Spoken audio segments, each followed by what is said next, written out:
help. Come and put a hand. Come and wipe away the blight and see what the plight that befall the man of this land. What's going on here? I would like to know why the whole world is in a turmoil. So it look as if we fire God from the job and if he walk to the Beelzebub. Man, the devil have a hand in running the land. The devil have a hand in running the land. The devil have to never like understand. The devil have a hand in running the land. The devil have a hand in running the land. The devil have a hand in running the land. The devil have a never like understand. Like if Satan in control of running the land. Hey man, oh man.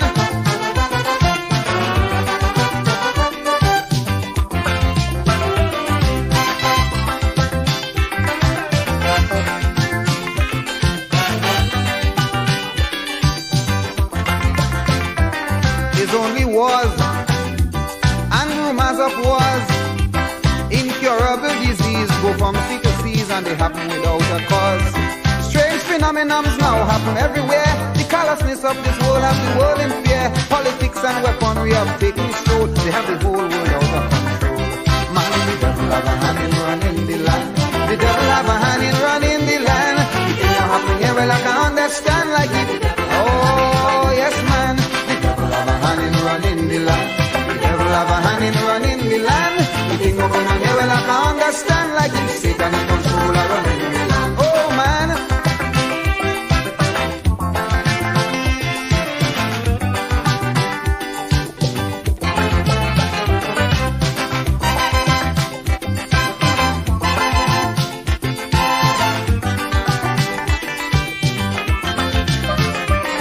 To get at ease, we turn to religion, but then in our quest to do our best we end up in real confusion.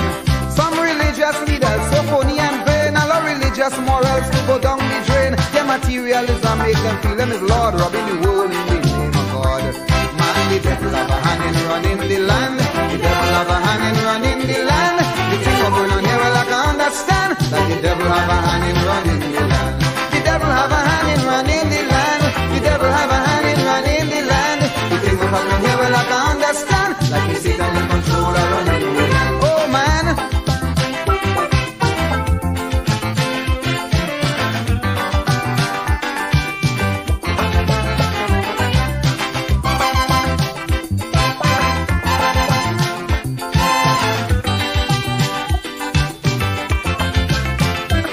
Let's take control. Let's reconstruct the world. Sweep out all parasites, phonies and blights. What is wrong? Let us make it right. Stop this social, moral and religious decay. Our world wasn't meant to be this way. For heaven's sake, let's not fall for the seat. Put God back in the driver's seat. Man, the devil have a hand in running the land. The devil have a hand in running the land. The thing going on here, well I can understand. The devil have a hand in running the land. Man, the devil have a hand in running the land. The devil have a hand in running the land. The thing what's going on here, man, I can understand. Like if Satan in control of running the land. Oh man. Oh man.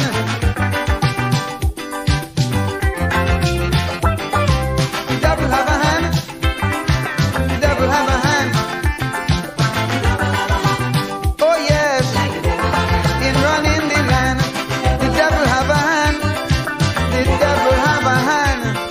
The thing will happen here, I can understand. Like Satan in control, I run in the land. We quarrel and we fight. We are doing right. Oh yes, the devil have a hand in running the land. We forget what's good, not doing the things we should. Ah yes man, Satan in control, I run in the land. I can't understand why. I can't understand. Oh yes man. Corrupt teachers, phony preachers, bogus leaders, Satan workers. Oh yes man. I can't understand. And of course, let me say a special hello to all the WZYE 95.9 FM listeners. Yes. Welcome. It's in the village with the DAG Triplets on WZYE 95.9 FM. And of course, ladies and gentlemen, We come to you every Tuesday, Thursday, and Saturday from 7 to 9 p.m. That's Tuesday, Thursday, and Saturday from 7 to 9 p.m. And as usual, folks, the chat already in full force, boy. Full force. Let me bring in no other than the vulnerable, the master, the motivator, the humanitarian, the poet, the mistress of everything. No other than Diana Waveney Benskin McDonald, boy. Wonder who that is, boy. Girl hit it out the park on what is it, boy? Something with Bo? What is the thing with Bo? Brighter morning. Brighter morning with Bo, boy. They said I say a sunlight morning with Diana Benskin. Diana Benskin lick the thing out the park, boy. What? Gary? Phantom like he going by Tommy, huh? Tommy there? Yeah, let me bring him in right now. Tommy. Good evening. Tommy, you see me girl, boy? She, yeah. Did you bring me in? Okay. Eh? Okay, yeah, I see her. Yeah, I see her. Yeah. I will draft. She they play for West Indies, you know. But I see you see how it's going on outside? She's in the environment too. I'm telling you, boy, I hear something go boom outside there, boy. I tell him look through the window. I said, no, it wasn't there, no. That was because she's the storm. I said, yeah. Vexed today too. A real vex. Yeah. Hey, you know, who vexed I you? see you. You know, but look, 1 minute. I see she. You know, it's funny, yeah. I'm in this country 40-something, and I see she. You know my kids will be upset with me when I write like a Trinidadian. Yeah, they say, Daddy, that is not English. I say, all you watch, all you born in this country, I am a Trinbagonian, right? All you do tell me how to write. You know, like when you put R, put AH, and you put D, and you put DH, and you put Da, you know, they tell me, Daddy, write properly now. So every time I send them things, when I want to send them proper things, but other than that, I ain't sending them nothing. So tell me, boy, what is it? A brighter morning with Bo? She was according to you, she was fantabulous this morning. Boy, fantabulous. No, man. Mama guy for us. Mama guy, Mama guy. For us and marvelous, boy, like she was in the element, you know. Yeah, she handled herself very well. Oh God! I see she come. He tried some spin balls. She said, "Nah, what that? Everything outside the park. Outside the park, boy. He tried baseball. She go whaps. She lick it up, boy. She lick it up. Hey, Gary, welcome, boss. You hearing me now? Yeah, you know, man. You weren't hearing me before. I don't know what happened. Yeah. So I watched Mr. Tiwari asking the question about, the government securing the population. So there seems to be a lack of understanding that the government of Trinidad and Tobago is responsible for its citizens when they travel outside the country. And Trinidad and Tobago don't seem to understand that. Yep. You understand? So, I mean, he's referring to the population. Dr. Rowley is trying to protect the population, and I don't understand why the population visiting outside. And also, even if your citizens are living outside, you're still responsible. Yep. That's why I said they drove a wedge between us and them. Yeah, it was vicious. The implication is that once you leave the shores, he no longer is responsible. That's what is being implied here. Yeah, well, there's fathers and there's infidel fathers, and he's an infidel prime minister. That's how I call him out to be. And now I see in this thing here where we have certain visitors in the country related to national security. And can't find Mr. Minister Hines. And the Minister of National Security, as we know officially, is not there, not invited. And that I find that to be very disrespectful. I think something wrong.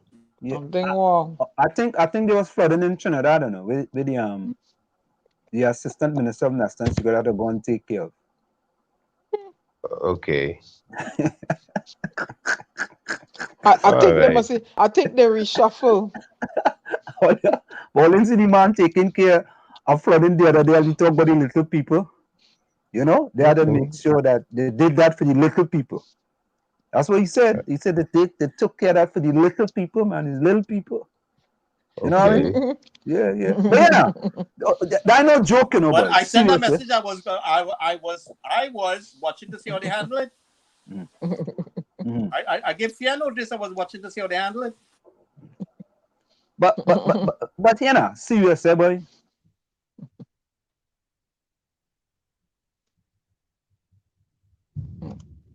Are you there? You're muted, Anselm. Muted. Anselm. Can't hear you, Anselm. Diana, you're getting on outside bad, you know. So, okay. All right. Yeah. Now we can hear. I clicked on that by mistake. You know, I thought it was a storm. Yeah, you know, we're getting a storm here right now, where I'm at in Jersey. I'll tell all your vex. Me too. Good. Right. Let me say this, yeah. I want to say something. When you see something, you know, there's a slogan in this country. I think they have it in America, in Trinidad. When you see something, say something. And this is whenever you're supporting any party, yeah. If you see something wrong and you allow that wrong thing to go on, then you're just part of the problem. You're not part of the solution. Yep. Right?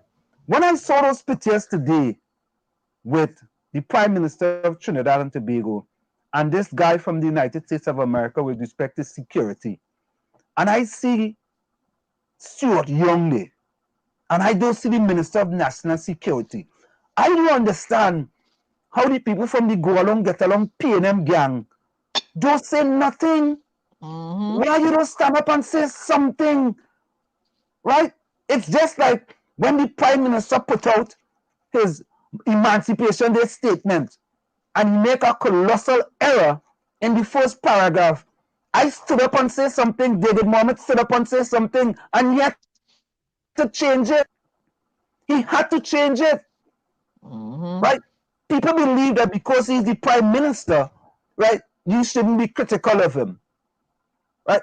If he's doing things that are incorrect, people have to stand up and say something, especially people in the party.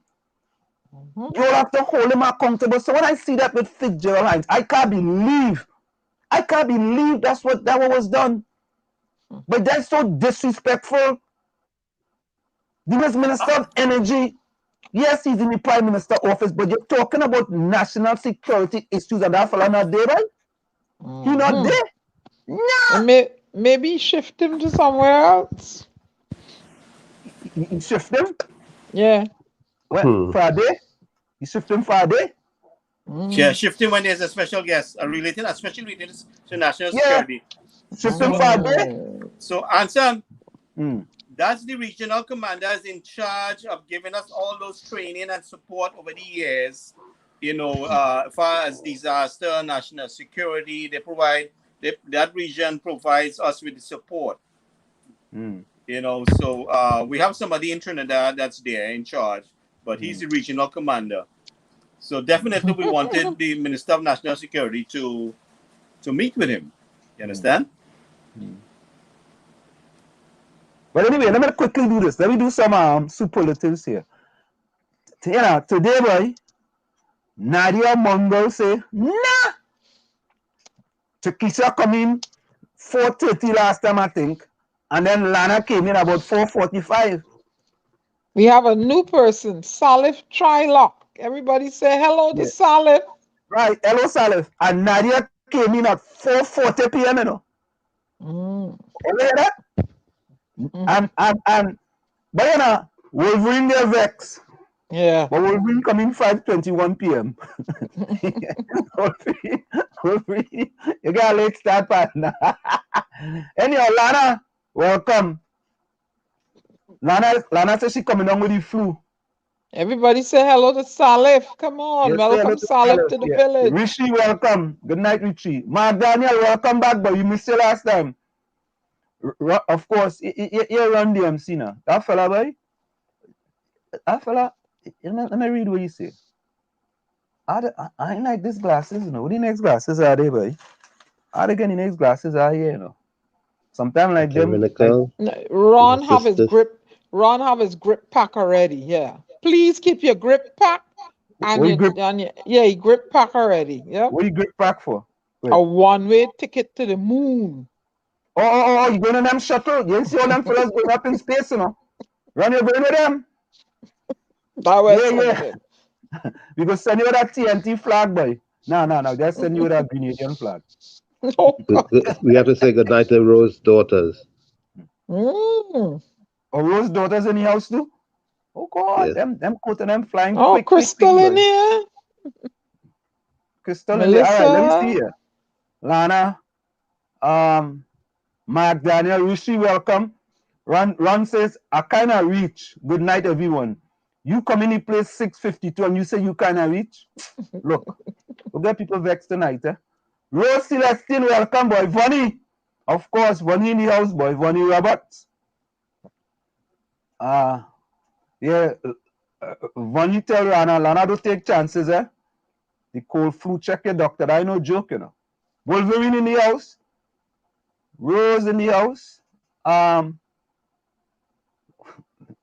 You see what run, right? My lover. Diana Benskin, good night. Good night, Petal and Sharon. Yeah. Nadia Mongol, welcome. Where's Salif's greeting? Come on, people. Hola, come on, man. Where's that one? What's wrong with y'all? Raj V, boy. Yes, welcome, What's the name of the fire-burn vaccine video? I'm looking but can't find it. What is that one? The fire-burn vaccine. Anybody know about that one? I know about that one, boy, Raj. You gotta look for that one. Curtis Montreshat, boy, from Chumakat, boy. Good night, Curtis. Of course. Anthony Medford, boy. Good night, Anthony. You know, I had a partner named Medford, and I wonder if that's the same partner, boy. Melissa, good night, of course. Minister, good night. All right, I got a little bit of light here. Nadia is here. Run here. Run. And there's what I have for them tonight, see? What is that? What is that one? A silver boxer. Oh, I thought that was a Bugs Bunny, yes? Melissa? You will stand them. No, it look like a Bugs Bunny, man. It's a silver boxer dog. Yeah, Ron. Ron, when you say, Diana, your interview with both Terrari was excellent, boy. Thank you. You see like handsome coach you well. Boy, whenever we go on the media, we gotta lick things up, boy. But Anselm, you see the go ahead. Yes, sir, man. Wolverine say, y'all ever think about when Rowley stepped down after Bud win the election for leadership? Who is that one? Wolverine, I don't know what you're talking about, you know. You bet. I don't know. You must be X-Men or something. Everyone, good night. Good night, Mark Daniel. Yeah, Melissa said I really enjoyed that interview, but I tell all you, Diana hit that one for 6, boy. He tried some spin bowling. She fly down the crease, boy. What that? he try a fast ball outside the. She said what? He tried one down the middle and products. He tried all kind of thing, boy. Diana said not today, boy. Not tonight. Yeah, he was getting me mad, you know. Talking about what? Shit. Disadvantaged people, man. Yeah, lock out people all out. So sad what they made Como do. All because he touched a girl's shoulder. Oh Lord. Oh Lord. Look, Wolverine say, what trouble is this? Diana passed me straight. Or she passed you straight. You see? You see? Run already batting. Run car bat. Run is a half rounder. You know that ball rounders? Wait. Is that Salik making fun of my glasses there? Salik, you just come and you making fun of my glasses? That one friend. I feel you know I feel that I feel Ron that's gonna prep them, Ron Wolverine and nuts cake and cheese sticks and breadsticks and what's the rest of them? What the wall of peanuts? I see me a bit too. Salik, I can't see you now, but go in the corner and kneel down. Just to make we fun put of in my the corner and glasses. little Jack on, you know. Albert Montano welcome, go in the corner and kneel down. Yeah. Go in the corner making fun of my Oprah glasses. I can't see nothing without them. Yeah, Ron say. Come on, touch the thing and have to go in the corner. Oh God. I fell by. Oh, Lord have his mercy. Tommy. Oi. Oh, good night, Nadia. Nadia. Everybody say good. Hey, Nadia is new? Yes. Nadia is new? Nadia, where you joining us from? I thought Nadia was here. Look this. Ron agreed with Wall Street. Ron, you agree with me, boy? What? What? Tara, you read that? Ron say he agree with Wall Street, boy. Oh yeah, we have Salif. Don't mess with the raging bull, you'll get butt. Salif, where you from? Put where you from, Salif? Yeah, I gonna send him back where he from. I'm gonna bite him and send him back there. Melissa said Dr. Crime Minister Rowley is a Marxist communist leader. Dr. Crime Minister. Yeah. Oh Lord. Oh Lord. God. Yeah. Olen is in. Olen say no hello to Salif, but why is that one? Don't say no hello to me, teasing me about my glasses. Oh yeah. He must be run family. Linda, good night, boy. You're inside.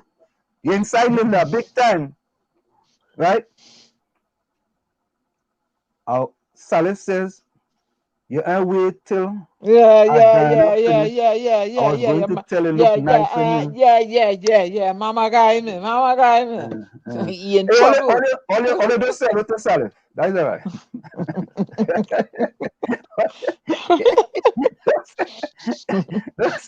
Now, good night, Linda. Look, Chris just jumping. Hey, cheesesteak coming. Cheesesteak boss. You're real late tonight, you know, partner. Where's your excuse, partner? Phantom, Cheesesteak said good night to you. A special good night to you, Phantom. Good night, Mr. Cheesesteaks. Good night, everybody. Welcome. Oh, Salif says that Tunein Fort Lauderdale. Yeah. Chris asked Cheesesteak if you have a date. You have no date. You got a date with breadstick, not cheesesteak. Oh, God. $2 million added to the lotto jackpot, but people can't get grant to buy food and pay rent. Yeah, think it's easy. Right? But Lana share this. Yeah, you know, boy, I ain't gonna lie, right? Lana like a walking media center, you know. I'm telling you. You know, I don't know. Yeah, I thought I was something, eh? Boy, I thought 11:30 p.m. at night I sending out thing. Boy, Lana 12:01 a.m. boy. Lana still sending out thing, boy. I ain't lying, eh? Lana is a walking media boy. Look, somebody come back. Buck him hard. Oh, Lord. Leave you alone. He stay calm. Yeah. No, he had a... No, we go buck him soft. Don't worry. Lana, I don't know, Lana... historical things that you can verify. What? Lana, what? I tell you, boy. I tell you. She's a walking encyclopedia. Oh, God, yeah. Chris, welcome. Chris, you know buck him hard? No, hey, don't let he start up now. Don't leave buck him soft. I feel... But wasn't his name Buck him soft before? I don't know. Yeah, ask Ron how he brother. He changed it to Buck him hard. Oh, God. Well, yes. Oh, yeah. So, Lana just give me this here. I get this. Let me see. Wait this here.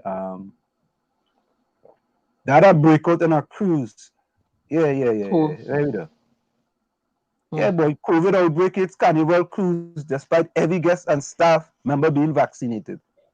Imagine that, boy. I wanted to book a little 3-day, 5-day getaway. But Good me thing too, I wanted to take the family on a little cruise, boy. Me too. You I went on wanted a to go. cruise. Go ahead. I wanted to go because you've been on land, you've been in the country so long, you wanted to go somewhere. I changed my mind quick. Yeah, I wanted to go on a little cruise, boy. But I cruising in my bed in front of my TV. But there was a big uproar, and we're gonna try to see if we could get that young lady on the program. The homeless, Brian Manning put out something with respect to the lady who was homeless. And he says, "Dearest Garden Media, I clearly stated during the press conference that we have information that this person is neither homeless nor unemployed, yet none of that was reported. It has been confirmed that she has been living with an elderly lady in the community for many years and is a paid CPEP contractor in the San Fernando West area. She also claimed that a property she owned and occupied was destroyed by neighbors, but there is no evidence that she has ever owned any property ever. Why was none of this reported? Is this now a desperate attempt to save face after publishing the initial accuracies?" Sometimes these guys have to understand, right? Some things like this, don't deal with this publicly, right? Only deal with it publicly when you're gonna assist. If you're gonna assist the person to do better, then you could do something publicly. But when you're saying clearly state during the press conference that we have information that that person was neither homeless nor unemployed, yet none of that was reported. So you are questioning whether the person was actually homeless. And then the homeless person hit back at him. Just to say that the information that he put out was misleading information. And it's kind of sad that a homeless person, right, in this pandemic, right, have to go through this, and the name is being tarnished by another MP. All right, why don't you just help the woman get on her feet and do better? If Brian is taking that posture, I'm disappointed in him. I was expecting a whole lot better, knowing who his father was. Yeah, you know what? Sometimes it's better to keep your mouth shut and make people think you're a fool, Seriously. Sometimes it's like, you know what? I will have to leave that alone, man. I'm not gonna touch that. I was actually thinking Brian would have made a good candidate to take leadership, since we need some new, fresh blood in politics in Trinidad, but we'll see. Well, he's going to be one of those who going up for leadership. He's going to be one of those. Yeah, because we need new blood, new forward thinking, and kind of just leave all them old stalwarts wherever they are, because we realize that session go, session come as the same old crap. So the lady hit back saying he's tarnishing her name. Yeah. So that means that the initial claim of her being homeless, sleeping on the steps, is true. I mean, but why is he doing that? I mean, you see, Diana, sometimes, boy, when you are representing the people, sometimes you have to sit back and try to understand, rather than go out there and, all right, listen, let's say the person was not homeless. All right? Let's say it wasn't homeless. By the way, Ansem, is anybody backstage yet? Let me see. No, not yet. Not as yet. Yeah. Let's say the person was not homeless, right? Let's say the person that didn't have the problems with their neighbors respecting to their house, right? So go and deal with whatever issues the woman is dealing with. Because if the woman saying in front of your office, something is obviously wrong. Something, right? So maybe she had to go over and beyond in order to get your attention. Yep. That's the only way they could get all your attention is by them doing something so absorbent. Exactly. Why they think they have to run into the media now to discredit the person? Correct. Yep. It's just backward, long time thinking. I just don't know. They just don't get it. Stone Age thinking, dinosaurical thinking. But I'm surprised at him because he's a youngster, and I thought as a youngster he would be thinking forward and bringing a new perspective, not the same old crappy way of dealing with things. So I mean, they're drinking the same juice, boy. How you mean? How you gonna be thinking any different? Drinking the same juice is the same trend. Yes, see what's going on? No, it's the same sort of get along gang structure. Okay, nobody's taking a stand to make a difference. And you know what? I think we're doing this wrong. Then maybe we should do it this way. Nobody's saying that. And it's clear it's on both sides of the divide, you know. That's pure crap. Yeah, man. You know, diplomacy, like I don't know, but I say this over and over. A fish doesn't rotten from the tail.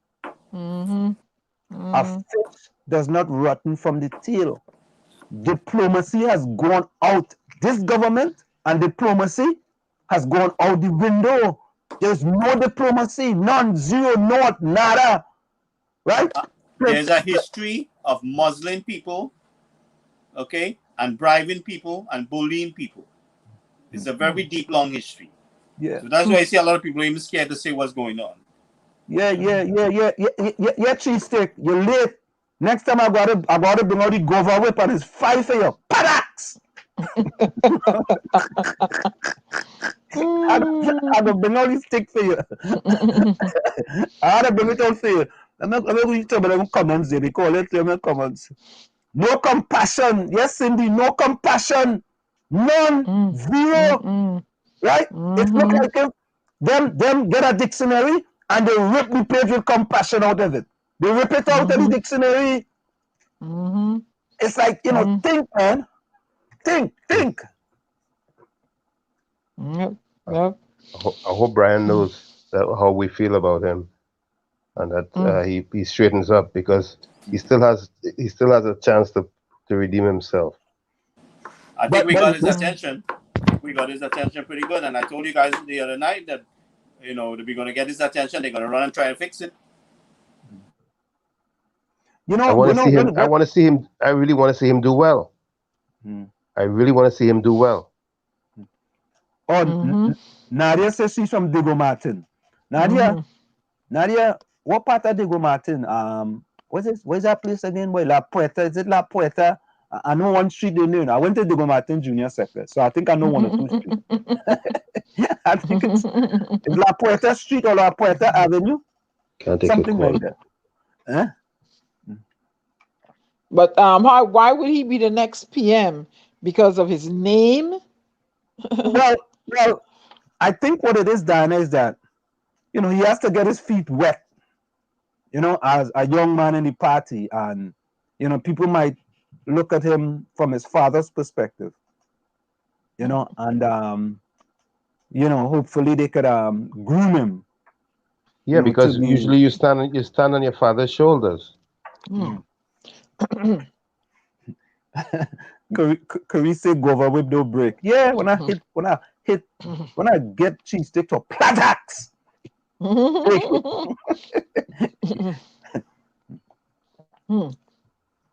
Anybody in the backstage? No, not yet. Lana says, since you all making the government of these people and things getting done in Trinidad and Tobago, all you put up my mom get fixed now. Hey, yeah, all you doing that? All you seriously, when all you want things done, all you send me the video. When we put video, now what things getting done quick. Oh yeah, you see Twiggy, they went touring somewhere.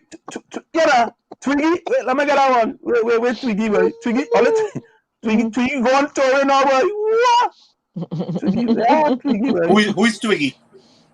Gary, but Twiggy Gary, one time. Gary, don't ask that question, Gary. Don't ask No, that question no, at all. I don't know who is Twiggy. Well, I no, mean, no, you're not the Twiggy, time. Twiggy, yeah. They Twiggy.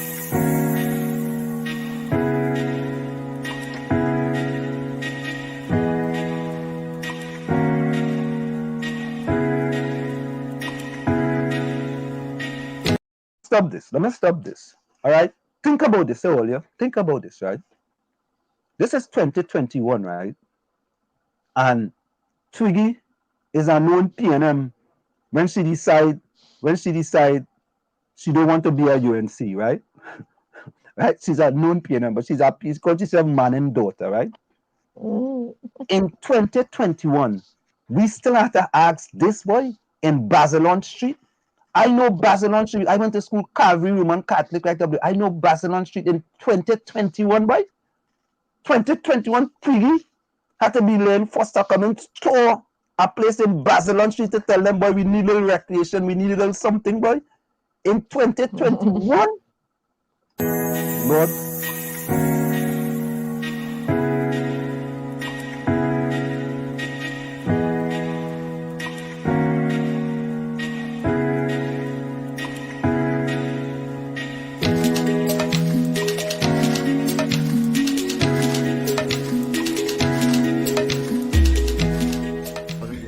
I want to be back here to develop, right? And development starts from the little youths and them. I want this basketball court here to fix. We have no light at all around here.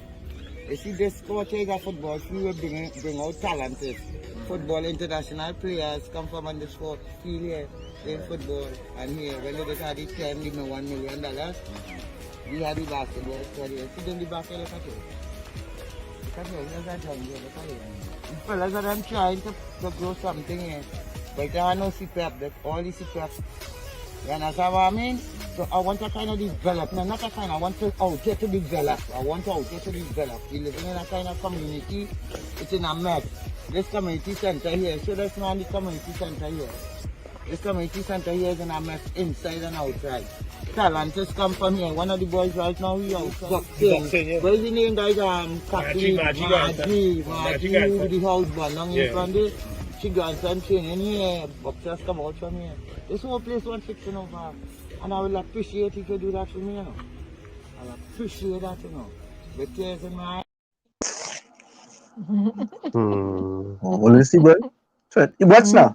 I could go up in Chumakak and I could show you just like that, you know. I could go up Snake Valley and show you just like that, you know. Just like that, you know. You know, joke, you know. Right? In 2021, boy. And you part of it, go along, get along, PNM gang, and you don't want to talk about that? Why you don't want to talk about that? I just don't get it. I don't get it. maybe some, I don't know, boy. I don't know what to say now. I at a loss, boy. You want me to find out where Dr. Faud is? Is he back? Yeah. Okay, I'll come back. Fuad. Yeah. I think it's Fuad. Yeah. Boy, it's kind of sad, man. You see, all we need is a little more participation from the people on the ground, and we will flush them out of their holes. You know, any little crab hole they're hiding in when they're not serving the people, we will flush them out. You know, so they have to bring the issues to us, and we will do the job on this side. Yeah. Albert Montano says Twiggy from over the bridge, and Renegade Steel Band support. I know Twiggy very, very well. Melissa says Twiggy has a lot to say about PNM. She don't ask, she putting it to them. No, I tell you. Bonnie said Twiggy is now a spokesperson representing them until it was only a show. Oh God, boy. Rajvi asks, who lot is that? I don't know. Right. Oh yeah. Rose says Dr. Rowley opens Lotto booths, but the place of worship closed. Also beaches closed. How are suffering for a bath? Wolverine say, what 𝗬𝗂𝗲𝐻𝗆 shirt now? Wolverine, what should you expect to put on? What should you expect to put on? Eh? Daniel said, this is not the first time Twiggy on camera highlighted that same area. I remember her passing through. Yeah, Mark, really, why? Yeah. Mark said this is not the first time Twiggy on camera highlighting that same area. I remember her passing through that same fence. What? What do you... All right, folks, I think we have our guests inside. Let's go. We got to bring back Diana. All right. Guest is backstage. So we can bring in I'm gonna bring in Diana. No, Diana ain't come back yet. I can see Diana. Oh, let me bring back Diana. Let me bring back Diana. Yeah. And then let's bring in our guests. Yeah, I have him. Okay. Hi, good night. So we have with us no other than Dr. Faud Khan. Did I pronounce that correctly, sir? Fuad Khan. Fuad Khan. Yes. Yeah, I'm from 𝗬𝗃𝗲𝗀𝐻𝗆, and I have a little tight tongue. From 𝗬𝗃𝗲𝗀𝐻𝗆, and I have a little tight tongue. So you are here with us in the village with the DAG Triplets. Of course, the D is Diana, who's considered to be the Storm. Right. The A is Anselm. They consider me Flash, or they call me Wall Street. The G is Gary. Gary is called the Phantom. And we also have another person with us, Tommy. Tommy is considered to be the outside child. And the lady in the chat call him the love child. So good. So we have a fantabulous group here. And Dr. Khan, we want to thank you so much for joining us. And we see the type of things you are doing in Trinidad and Tobago. I mean, by the way, are you still involved in politics? Well, I'm not an active politician, as you say, representative politician. This last election, I bowed out. Okay. But I still am a social person. I try my best to keep the views being heard. So I think you have a page, something for a brighter tomorrow. Is that you? Something for Citizens for a brighter. That is me and another gentleman called 𝗪𝗵𝘆. We both work that area. That's it. So as a doctor, right? Give us your feedback with respect to COVID-19 in Trinidad and Tobago, especially when we talk about vaccination in Trinidad and Tobago, or the jab in Trinidad and Tobago. I mean, do you think we are at that place where we can reach herd immunity at some point this year, or is that impossible? Well, herd immunity is about when you reach around 70, let's say 80% of the population having immunity to the virus. But with new mutations, it will be like running a race with a carrot on a stick, because you'll be running after the carrot, but it's moving also. So herd immunity is going to keep moving once you have mutants and you have mutant viruses. So last year's virus, which is what the COVID-19 was, and this year's virus is the Lambda and Delta. You are going to have a problem getting herd immunity to the Delta and Lambda if you just going for a total value of herd immunity. My view on it is that you will get immunity eventually, like a common cold, once people get vaccinated and people get infected. That's how I see it. But Dr. Khan, how do you address that? There's the possibility that, first of all, I believe it's a choice, right? Whether people want to vaccinate or don't want to vaccinate. I'm not going to tell a person whether they should be vaccinated or they should not be vaccinated, right? But how do you feel that the Sinopharm vaccine is not a vaccine that's recognized worldwide, and that there may be, if a person is trying to travel, they may have difficulties if they have taken 2 doses of the Sinopharm vaccine? Well, the World Health Organization has recognized the Sinopharm vaccine. it's the other countries like Canada and Europe and different places are looking at the Sinopharm vaccine as people not being fully vaccinated. And they may need a booster dose of one of the other foreign vaccines, as they say. So I look at it like, if you're going to be vaccinated, you be vaccinated by a vaccine that is available. Now in Trinidad and Tobago, we have Sinopharm available. We did have some AstraZeneca at one time, but now we hear talk that the AstraZeneca that we got is not the real AstraZeneca that we need to travel. Now this is what they call a shifted goalpost system. In Guyana, you have the Sputnik vaccine. Now, Sputnik is a Russian vaccine. They will not be able to travel to areas at the end of the day if they keep this sort of, barrier to travel. We need to somehow, the countries that, as I say, cater to the WHO and the World Health Organization, they have to come together and decide on a plan, something that is uniform. And that is not what we are seeing. World Health Organization is carrying it a certain way, but the other countries are saying something else. At the end of the day, it's going to have to be, are you vaccinated, are you not vaccinated? If you're not vaccinated, to my desire, you may have to stay in quarantine for 40 days and be checked. It's going to be a sort of a discriminatory effort on the level of the vaccine. It's already a discriminatory effort on the unvaccinated and vaccinated.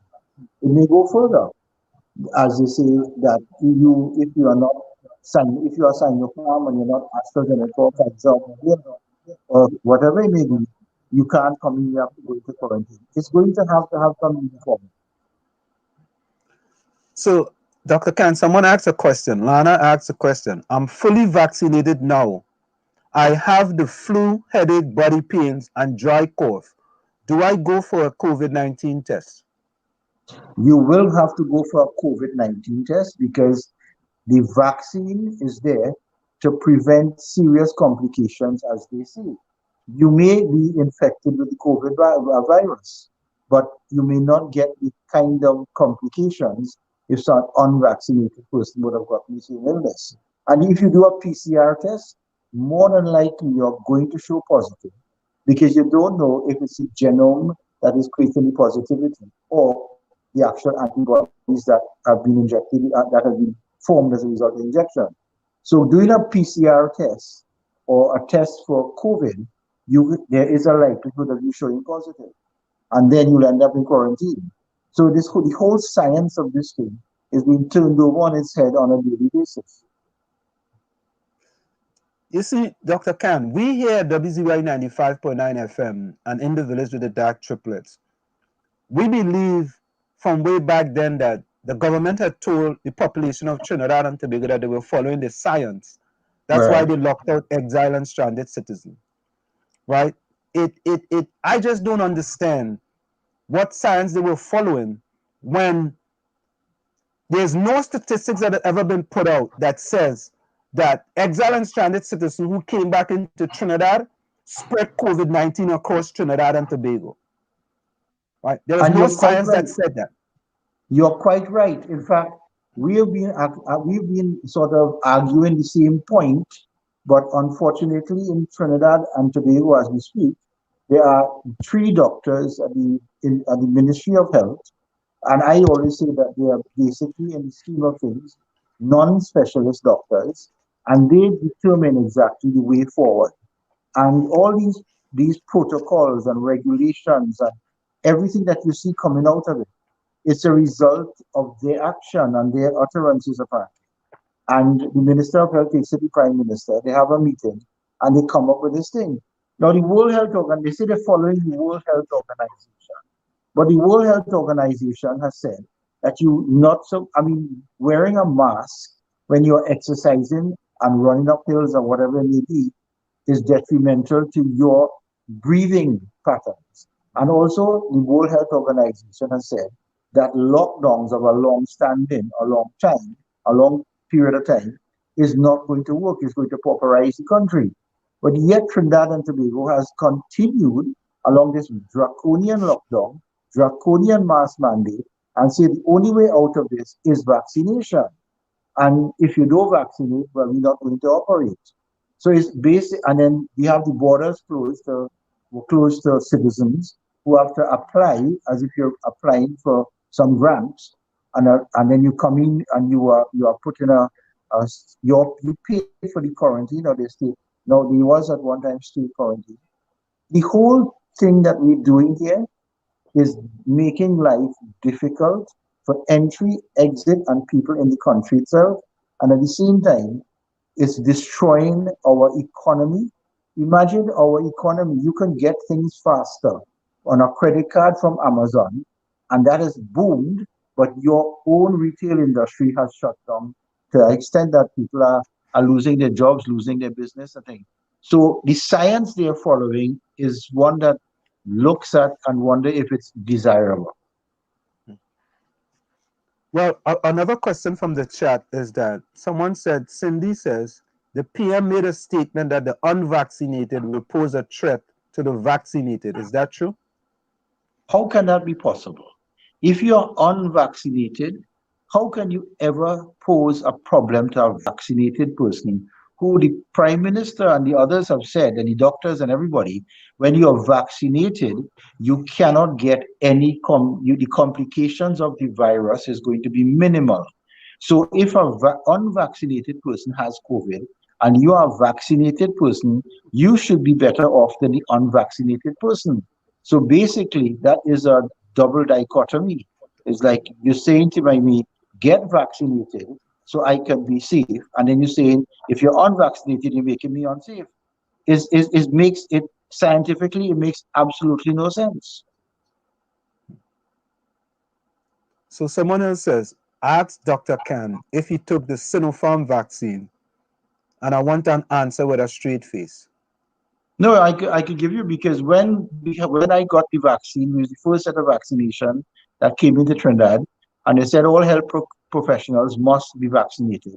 And I have comorbidities, hypertension and diabetes, and I had to take it. And all it had there was the Sinopharm, AstraZeneca. Sinopharm didn't reach in Trinidad as yet. So you have taken 2 doses of AstraZeneca? Yes, I have. The first dose really and truly knocked me right out for almost a month. The second dose wasn't as bad, but sometimes I still feel effects from it. Dr. Khan, why do you believe that? Why do you think that Trinidad could only get Sinopharm and AstraZeneca and not Moderna? Well, they got a few Pfizer, but not Moderna, Pfizer, and Johnson & Johnson. No, Trinidad is only getting Sinopharm right now because they have as I say, a relationship with the Chinese government, and the Chinese government gave Trinidad a loan to purchase other things as well as a loan to purchase the vaccines. So this is what was in the pipeline for a very long time. And the only thing that they did not release it until late. And it's a non-disclosure agreement. This is what has been said, that price and everything else you don't know, and you're not going to utter it. I would have done a different dance. I would have gone to Pfizer, Moderna, as well as Johnson & Johnson, and gotten vaccines at normal prices or even higher prices, so I could use that level of vaccination for the people. But the government did not see it that way. They worked with the Chinese government to bring the Sinopharm in. So if you have 800,000 doses of Sinopharm coming, and they would say that you can't get the Pfizer, they can't get the Moderna, the vaccine appetite, vaccine this, vaccine that, and then the only thing we have is the Sinopharm, and we had a little bit of AstraZeneca in the beginning. So at the end of the day, the government is the one who is doing the dance with the vaccines. If before a vaccine could come into Trinidad and Tobago, it has to go to the Food and Drugs Department of the Ministry, arm of the Ministry of Health. They have to register a vaccine or register a drug there, and the Food and Drugs is controlled by the Chief Medical Officer and the Minister of Health. So they will determine who comes in and when it comes in and how it comes in. So that is the dilemma that is facing Trinidad as we speak. So Troy Smith asks, why take these vaccines and you still have to wear a mask? Well, I've always asked that if you take a vaccine, you are supposed to be having, after 2 weeks, a level of antibody immunity. Now, why are you wearing a mask? It's a good question. Are you wearing a mask because you're afraid to be reinfected? But if you are reinfected, you're supposed to be vaccinated and safe. So that is in fact, I've seen Dr. Fauci promote wearing masks even after you're vaccinated. So you ask yourself, what is the big deal? Is it because they are, what has happened in the earlies and now, the death rate is being marketed as what is happening. Nobody's marketing the recovery rate. For a long time, Trinidad, and they still do it, they market the death rate, how much people die. One person died, 2 people died, they're dying, everybody dying. But nobody's looking at the recovery rate, which is 99.9%. And when you're saying that you have to wear a mask after you're vaccinated, you have to distance and you have to continue sanitizing, well, shouldn't you be doing, and the vaccine itself has been shown to have a lot of adverse effects. Wouldn't it have been better just to wear the mask, sanitize, distance, and take a chance with the virus? That is the argument that has been coming out. So Dr. Khan, we want you to stay with us, right? We got to go for a quick station identification. It's in the village with the DAG Triplets. And we have with us Dr. Khan, and we're talking about the different things that are happening in Trinidad and Tobago with respect to the jab, why some people want to take it, some people don't want to take it. And he's just giving us, his experience with respect to the jab. So let's go for a quick station identification. Stick and stay, don't go nowhere. We'll be right back. You're listening to WZYE 95.9 FM. You are listening to WZYE 95.9 FM, the most influential name in Caribbean radio in the tri-state area. Broadcasting from East Orange, New Jersey, the most influential name in Caribbean radio, WZYE 95.9 FM. And of course, we are back with you in the village with the DAG Triplets and WZYE 95.9 FM. We have with us tonight Dr. Khan, who's joining us, who nicely joined us, and we are having these different questions. And also, Dr. Khan, with us, what we normally do as we continue to do, a lot of people put questions in the chat, and we basically ask the guests those questions. Okay. So I don't know if Diana and Tommy want to jump in at any time. You guys feel free. So I just want to remind everyone that Dr. Khan was the former Minister of Health, also under the PPG government. And Dr. Khan, how are you doing? This is Gary Mahabir. Thank you for taking the time. Hi, Gary. Hi, right. Hi, nice. Good night. Finally. I've been trying for a while. Yeah, I know you're busy. So my question is, I had to do a lot to help our citizens who was locked out of the country in fighting with the government and national security, and those who could not get any response from national security. We had people out here which on short-term visit that they had funds for 2 or 3 weeks. Exactly. And I mean, I know you're fully aware of that. And no matter how hard we tried to reason with them, they wasn't budging at all. In fact, they just started avoiding us until, we had to escalate the fight as much as possible. And eventually I got a hold of our team here, and it kind of boosts up, the fight a little more also. So as the former Minister of Health, how would you have handled this situation with the lockdown and returning our citizens that was outside the country? What kind of structure would you have set up? Because I was asking them to expand the quarantine so that we could accommodate the demand that needed to be returned, and they didn't take that into consideration, and also forcing our people into paid quarantine who couldn't afford it. So I want to get an idea how you would have, which kind of structure you would have set up. Gary, I would have done things completely different. I would have, I have been a medical person, would have understood the virus. And Exactly. Also at the same time, I would have been able to argue, and as you say, which I did when I was minister, with the chief medical officers and the people in the ministry. And I would be able to tell them, yes, I understand your point of view, but it is a different point of view. And this is the way we're going to go, based on the facts that has been presented to us. Number one, you should never have been so draconian in the lockdown of the borders. You basically disenfranchise your citizens from coming home. And at the end of the day, you put them in an area externally that they could be subjected to a lot of negative influences. That's one. I would have opened the border for them, and you, as you quite rightly said, increase the state quarantine and the PCR testing at that time, and then take it from there. The other thing I would have changed was the mask mandate. It is crazy to be walking up a hill and being able to have to put a mask on your face when you're by yourself, or you're walking in a closed area, in an area that is not closed, around the savannah or different places where have minimal people and open air and sunshine. I would not have closed down the beaches. I would not have closed down different places, because I have to understand the responsibility lies in a lot of the people. Now, mind you, this after a short while, it was starting to come out in the early days that this virus was not as deadly as it was being made out to be. You were looking at the Italian model and saying that look at how much people are dying in northern Italy, but they were dying because they were old people in with comorbidities in the old age homes, and they were locked into that area.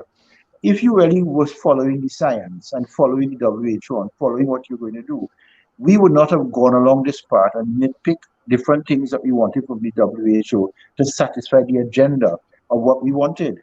The chief medical officer and the other medical doctors in the ministry are the one driving the process, and they are putting on the table a lot of paranoia and fear that the prime minister now, he's looking at it and saying, well, if you guys are saying this, I have to lock down. Then if you're not locking down and a wave is coming, I have to put a state of emergency. People are now locked into their house, locked in different places, and you having a very hard time even moving out.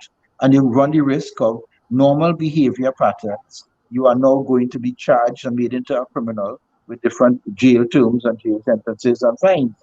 Now, another thing, they've opened the borders to some extent, but travel past to come in is really and truly a difficult thing to do. So the whole idea about what they have been running here, and they're saying that we are going to save you. We are bodies in the street. This is the classical word. There will be bodies in the street if I don't do this. There will be bodies all over the place. And this is what they're saying. However, that is what's being sold. And every time the doctors come on the air, you are seeing, look how much people died, 10 died, but they're not telling you over what period. The people with heavy comorbidities, end of life action, and there's no autopsies to determine exactly what was the real cause of death. And everybody is getting COVID. Now, COVID is endemic in Trinidad. So I would have handled this whole thing really differently. I would not have locked down the businesses. I would not have locked down it to such an extent that it's been destroyed. I take serious umbrage to the way the economy is being handled and the mass is being handled. I mean, you have distancing in Parliament, and yet we had to talk with masks on. Nobody can understand what you're saying. And this is the kind of level of draconian regulations. I mean, you're driving in a car with your family, everybody has to have on a mask, or the police stops you, charges you, and carries you down. This is what Trinidad is like right now. And then you ask the question. If you ask any questions or anything, they take you down. Now, the chief medical officer, what they said, they opened up the country slowly. They've opened lotto booths, but the retail outlets are next week. Nobody knows what's going on. It's like a lotto. You wait for the prime minister to come on the TV or radio on a Saturday at 2, and then he will grant you life to some extent. That is what Trinidad has become. You know, Dr. Khan, it's really unbelievable, right? Like most of us here, we live in New Jersey. Diana lives in Connecticut, right? And at one time, New York was the epicenter of COVID-19. Yes. I mean, it was like, nobody don't want people from New York to go any other place in the world. We keep them there, keep them there, keep them there. I remember that. Right? And they have managed COVID-19 so fantabulously. In that here in New Jersey, you go now, like I run. When I go to the track, very rarely people have on masks. People really don't have on mask. You see people playing soccer, they're playing football, they're playing hockey, they're playing lacrosse. Trinidad actually lock all of that down, lock it down. Lock it down. And that is the madness of the medical people at the Ministry of Health. That is what they're doing. So is the CMO that's giving all these directives to? Is the CMO and the other principal medical officer and the doctor who is the epidemiologist. They're the ones, and they bring in one or two little other consultants, and they come up with these great plans. But the plans are so draconian and America, which is the epicenter, have all these deaths and all this everything else. They are opened up. You could go to a store, you could go where you want to do, you could do your exercises. My friends send me things from America, Florida, Texas, New York, New Jersey. They're living in Trinidad. No life. Our mental health is one shot. It's absolutely correct. We are actually living. We don't want no police stopping us to see if we have on our face mask. You know what I mean? $1,000 fine for a man who ain't making a living right now can't buy food. I mean, that is not all. That is not all. At least some of your store, you are a minor lockdown for a short while. Here's a continuous lockdown to the point that it's so continuous that everything is being destroyed. All the retail outlets are closing down. It's just destroyed. But you have other things being done, like, okay, you have Amazon being delivered to everybody here in Trinidad and Tobago. But your own retail people cannot open a store because they're waiting for the grant and the benevolence of the Prime Minister on a Saturday. This is the kind of rubbish that's going on with these people. You know, but Dr. Khan, not only that, though, Dr. Khan, in a pandemic, WASA going and cut people water, boy. They cut in a water. Pandemic, and you can't even wash my hand. You telling me to wash my hands daily, right? But you're coming and you're cutting the water. Not only that, people owe 130 million, right, past rent in HDC. And during a pandemic, where people are making no money, they can't get no money, they could barely feed their kids. You come in to tell them, hey, Olia, I want to collect the 130 million that again, you know. You don't go and tell Forest, Forest, maybe you need to take a reduction in our rent, you know. Right? But you're going to poor disadvantaged people and asking them for money. What you have to understand too, it's the regulations of the government that have them out of a job. And your same government that regulates you out of a job, out of a business, is now telling you, come and pay your rent. That is the dichotomy of what's happening in Trinidad and Tobago. Is that level of madness? It's just madness. And not only that, but CPAP workers sent home and I will give only a grant. Right? I mean, it just seemed that the policies, Trinidad and Tobago have, you know, a foreign direct investment deficit of over $400 million. Car losing money left, right, and center, and that is sent on people. It is just mind-boggling that you don't see that you have to open up your economy in order to make money. New Jersey did it, New York did it, almost all across America they have done it.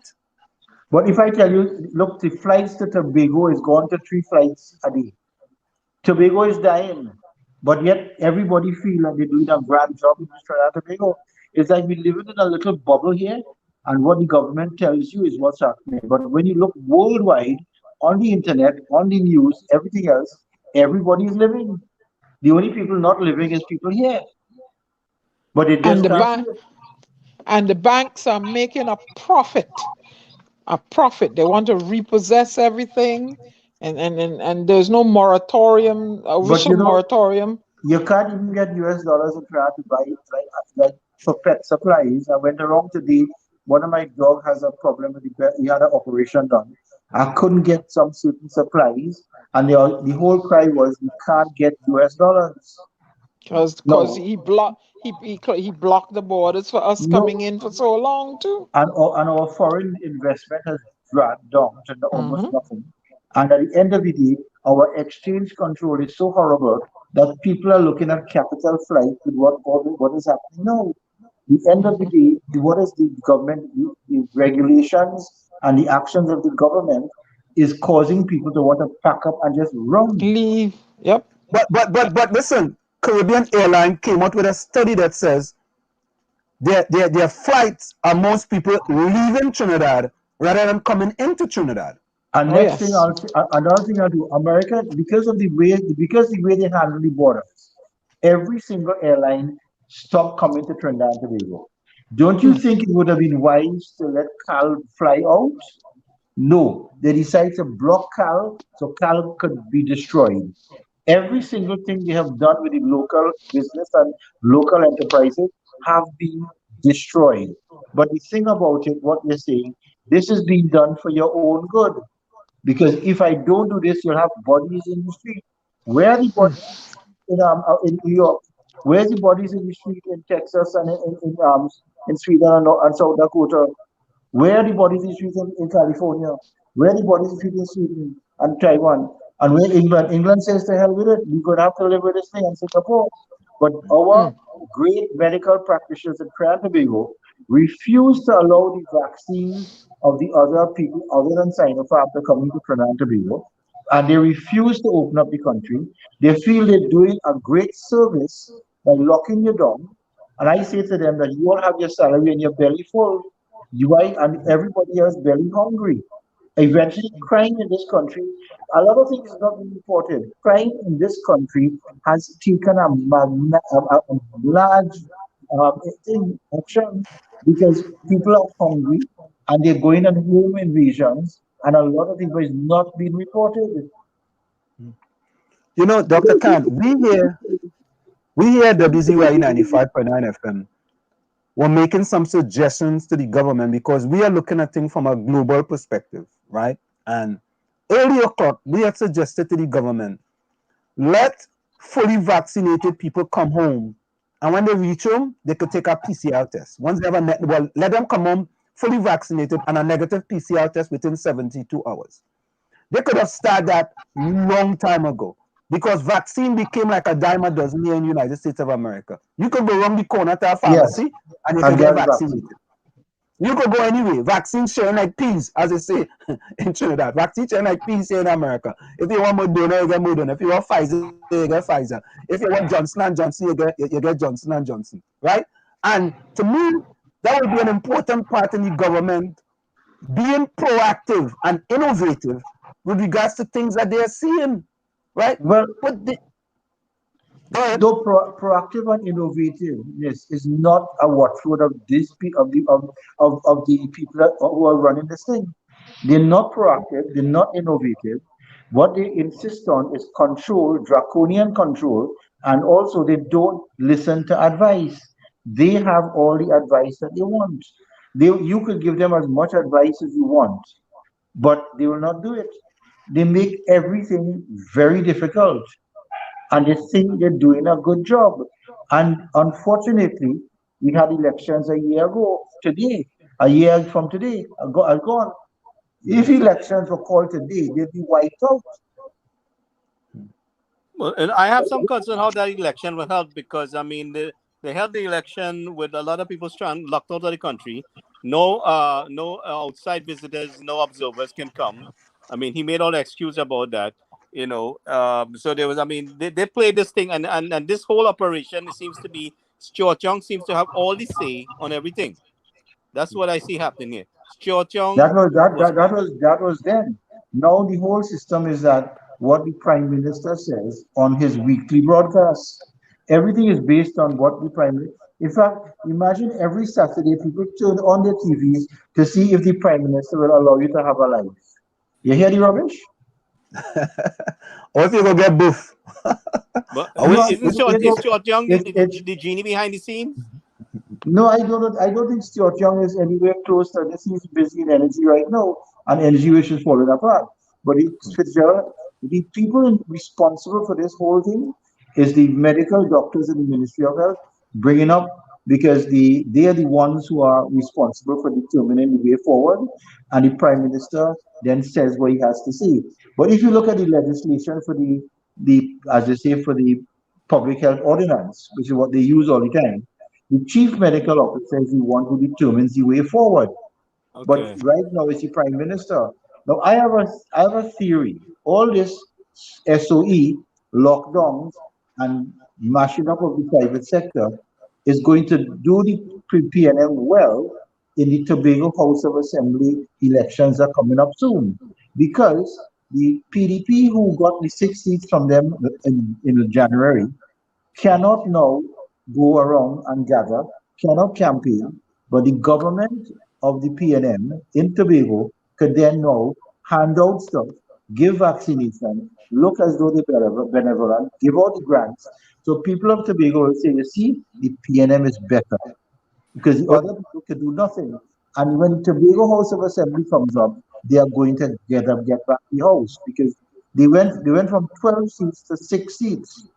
So now they're trying their best to use this COVID and all this Delta and everything else to make sure that we can have a better handle in the next election that's coming up soon. It's a hug and make up kind of thing there right now with the people in Tobago, and they're giving out things. Because the PNM are the ones who is being given from the government to do all the vaccinations, to do all the grants, to give out all the hampers, to give out all whatever they need. The other party, which was able to capture 6 seats from the PNM in the January election, all of a sudden they now shut down. So I look at this thing politically and say, this thing has an ulterior motive of an electoral gain. But Dr. Khan, I want to disagree with you a little bit. And the reason why I want to disagree with you is because my father is a Tobagonian. My father, I have family in Roxburgh, Tobago. And the people of Tobago is different from the people of Trinidad and Trinidad. You could bring ham, lamb, and jam for the people of Tobago. And when time to go to the poll, if you're not doing what you're supposed to, they will take everything you get them and go and vote for the party that they believe is best to run the country. Let me show you something there. The east of Tobago, where your father is, things like that. They're the ones on the east that voted for the PDP. On the west of Tobago has the most amount of people. The demographics are higher. And the Prime Minister and the PNM went to Parliament and got a law passed where you could have 15 seats. So what is going to happen? Most of the split seats are going to come from the west of Tobago that has a strong PNM support. So they're going to have 3 more seats made up, and most of those seats are going to be PNM seats broken in half in west of Tobago. They can't break east of Tobago because they don't have much people, as you know. But in the west of Tobago, they're going to cut those seats up to give the PNM a +3 advantage. You're going to see Dr. Khan, that's a good point, and that's a very good point. However, I don't know what the PDP is going to do, right? But I don't think that the PDP will sit idly by and allow 3 seats that's controlled by the PNM to be split up, right? Because if you split up 3 seats of the PNM, right, that's all PNM. Exactly. Right? I mean, anybody could see that. I don't think. What they might do? They might split 2 PNM seats and 1 PDP seats. Yeah. I mean, but if you have the polling division numbers, you will know how to cut that boundary to give the PNM half of that seat. So you are saying that the EBC is a tool of the PNM? Is that what you're saying? I'm not saying that, but there are people who are they are in the EBC who are basically sensitive to the PNM. Well, I want to think that that the PDP is astute enough in order for that to not allow that to happen. Because I hope they will make noise, because at the end of the day, with no gathering, state of emergency, no campaigning, and also cutting up of boundaries, they put you on a serious disadvantage. And the government have the funds to bribe them, the population into No, making but hampers. right now the hampers are going out, the vaccinations are going out, and they're all being run by the PNM, who is in the THA. Because of the 6-6 seat, the PNM kept the control because it hasn't been documented as yet, and done. So here we have another question from the chat, right? We have a fellow called Cheesesteak who have a cousin called Breadstick. Question, Dr. Khan, is there anything put in place if COVID starts to spread through a fully vaccinated population?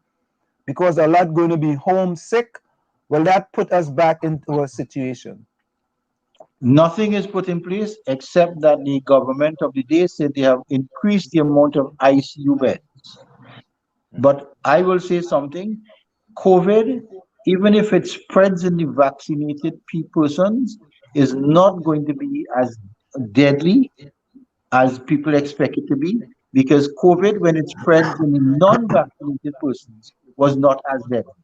If you look at the maths and the percentages, you would see that COVID is the recovery rate of COVID, and the people who recover from COVID who get it, it's about 99.9%. Let me say 99%. And the people who are suffering are the ones with serious non-communicable diseases such as hypertension, diabetes, cardiac problems, obesity, respiratory failure, and immune suppressed diseases. They're the ones who are susceptible. So they're the ones, even if they are vaccinated, will have to take their own personal responsibility. Distance, wash, and mask. And you see, this is a game that you cannot, it's not a one shoe fit all or one size fit all. Different people have different requirements. This is not, but what they're doing right now is one size fit all. Everybody vaccinated, everybody this, everybody that. No, you have to look at the demographics of what you're dealing with. So Yeah, would it so be better for a person to get vaccinated by their medical doctor instead of going out there and getting vaccine from some random person? I mean, your health conditions, wouldn't that be a more better thing to do than to get it from your medical? If it is possible, but the thing about it, the government is not giving, it's only this weekend they are giving out the private centers under government control. They'll be under government control to give out the vaccination. But the thing, what they should do, as we started the discussion, Moderna, Pfizer, and should have a choice that the private sector could get these vaccines, but and also be given it easily by the chief medical officer, etc. So somebody could go to their doctor office and get the vaccine if they want. And You then don't have to wait for they the will be. government. You wait for the government, they come in bulk to get it. So you're pushing everybody into one corner to get it. somebody asked a question. How do you rate the PNM performance when it comes to handling COVID-19 issues in TNT? Ron DMC asked that question. Well, if you look at the economy and you look at the parameters that you want to look at, people are dying still, people are hospitalized, the amount of positive cases are rising. You have total shutdown, total border closure, total state of emergency, total everything, but yet you're not getting a good result. So obviously, the economy is in tatters. People are losing their jobs. People are losing their livelihoods. They're losing their business. The whole place is shut down. So that and all will tell you that the performance and the way they're handling this crisis of COVID leaves a lot to be desired. Somebody asked this question, Dr. Khan. Lana asked this question to Dr. Khan. PM got COVID-19 at his age, and due to his health condition, wouldn't it be wise for him to step down? COVID-19 does give you brain damage. Well, I won't answer that. You could assess it and see for yourself. No, I can tell you something. COVID, the COVID virus attacks what they call the ACE receptors, which is the angiotensin converting enzyme receptors. And these receptors are found in the brain, with the CNS, the brain, the heart, the lungs, the kidneys, and the peripheral blood vessels. So the neurological problems. So if you get COVID, you can get a neurological disorder. So what she's saying can have some merit. Okay, Dr. Khan, Vonnie Roberts says, could you ask Dr. Ken, how will you rate the government PNM in a scale of out of 10, on a scale of 1 to 10, with 10 being excellent? How will you rate the government? And what, the COVID? Well, I mean, I would have to use, right now it's COVID in the air. So right now I'd rate them about 1. All right. Wow. They all seem to have COVID in their brains, the way they handle it. Why you give them a 1? Why would you give them a 1? Because the economy is in a mess. People cannot exercise. People cannot go out. People have to wear a mask when they're going out. The regulations makes no sense. They are not going according to the so-called science that is being promoted. What they're doing it for basically God knows why, or the control or whatever it is. If you are in charge on a serious pandemic and your whole country is being destroyed, everything is being destroyed, the only thing is not destroyed is what you handing out.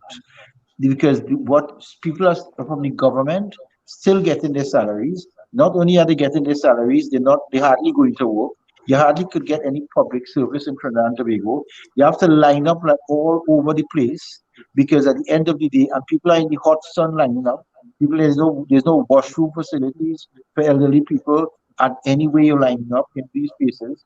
It is basically regulations and utterances without taking into consideration as you say, the people of Trinidad and Tobago and their comfort or discomfort, or whatever the efficiency or inefficiency. So we are being destroyed and pushed into negative growth, negative everything else, by your regulations, which you don't have to do. We could be still living, working, making sure that things happen with an economy that was faltering already, moving forward, but your regulations and your decisions, you decided to do us this and kill us. So I cannot give you anything better than a 1 or something close. That's across the board, you know. That's across the board. Even with the handling of the citizens outside the country, inside the country, everything is across the board. Everything is done as a disaster, and they think they're doing a great job. I can't give them. The only thing I could give them positive for is that they started some vaccination, but they came up with the Sinopharm vaccine when you could have gone and run after the Pfizer and everybody else. But I think that was deliberate. I think that was deliberate to delay for the Sinopharm vaccine. Somehow I think that was definitely deliberate. When you look at it, it looks very, very, straightforward like that. Right. So I'm not wrong by saying that it was deliberate. But you could give them credit for getting 2 boats too, because the borders, and we see they arrest 14 people the other day. So we can get them credit. Let me tell you something. When those people are arrested, they go straight into a police station, right? They don't have no mask, they don't have no distancing, they don't have nothing. Then they go in a health center, a whole 14 of them in a one van go down the road, and they spread the COVID all over the place if they have it. But think about this, as you said there, right? Think about this, right?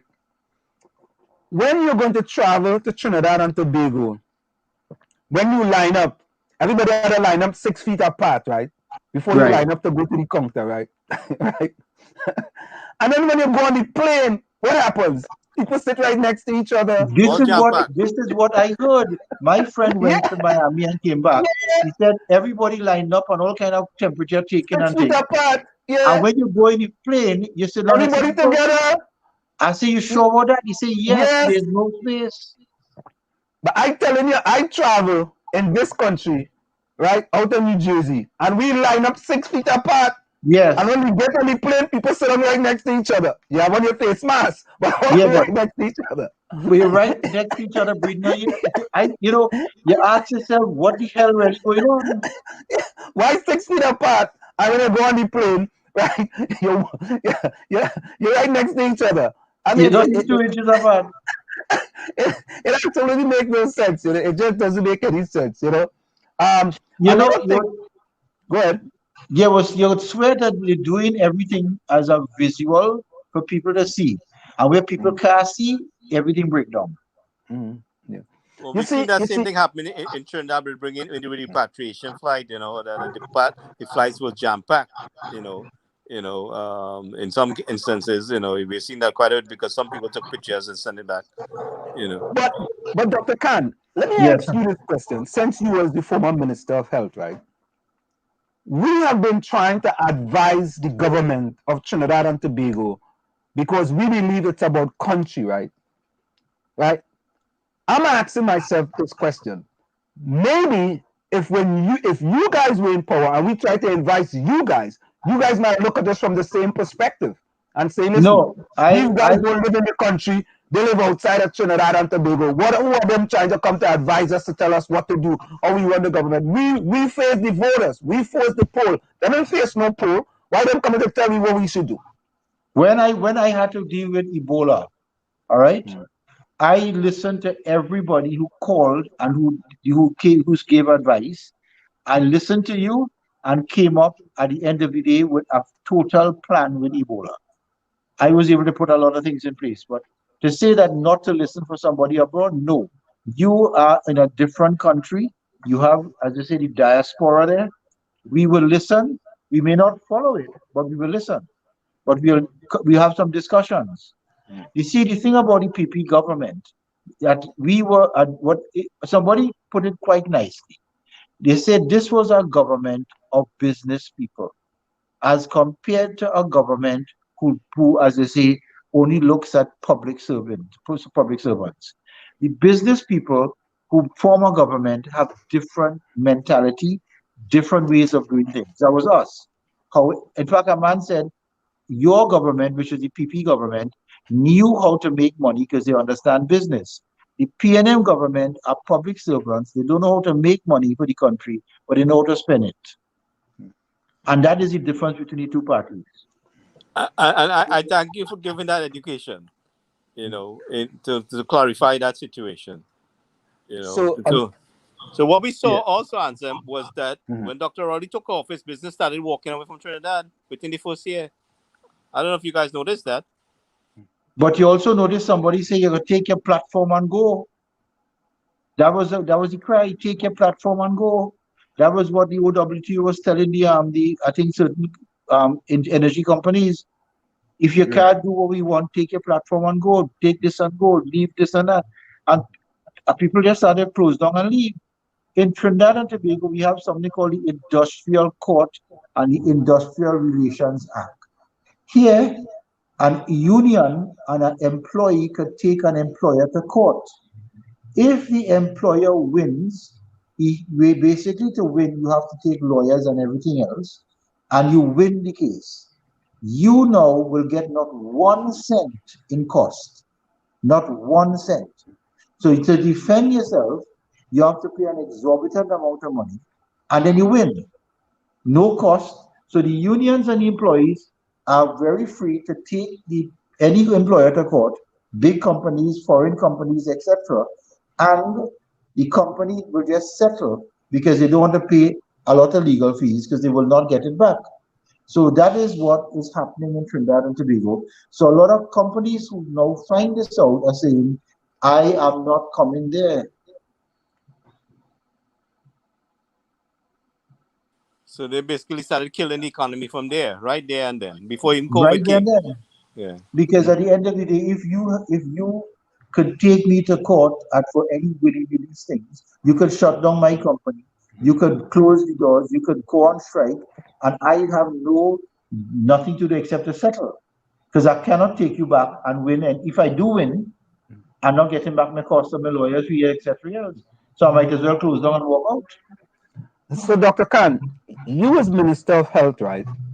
Would you at any time, if the leader of your party had the Minister of Energy speaking for you, would you just be silent? No. In the cabinet, we were very vocal, very, very vocal. And you had no. Listen to the question again. Listen to the question again. Right? You were Minister of Health, right? If at any time the Prime Minister decided that she was gonna have the Minister of Energy. Well, let me put the question to you straightforward. We see in Trinidad and Tobago the Minister of Energy speaking for the Minister of National Security. Like, for example, today, we had an issue with U.S. military, and we had Stuart Young there, and the Minister of National Security not there. So I'm asking the question, how come the Minister of Energy is speaking for the Minister of National Security? And I was going to ask you, if you were Minister of Health, would you allow a Minister of Energy to speak on your behalf? That will never happen in our party. Never. So that's how I'll answer that. It will never happen that the Prime Minister will put a Minister of Energy to talk for a Minister of Health or National Security. Unless they were acting on behalf of him and the Minister of National Security or the Minister of Health was out of the country and the Minister of Energy had an additional portfolio of acting for that minister. You cannot have the minister sitting in a country and you are talking on his behalf when that is not your portfolio, because it's the president that determines that the Prime Minister asks the president to give the portfolios to the different ministers.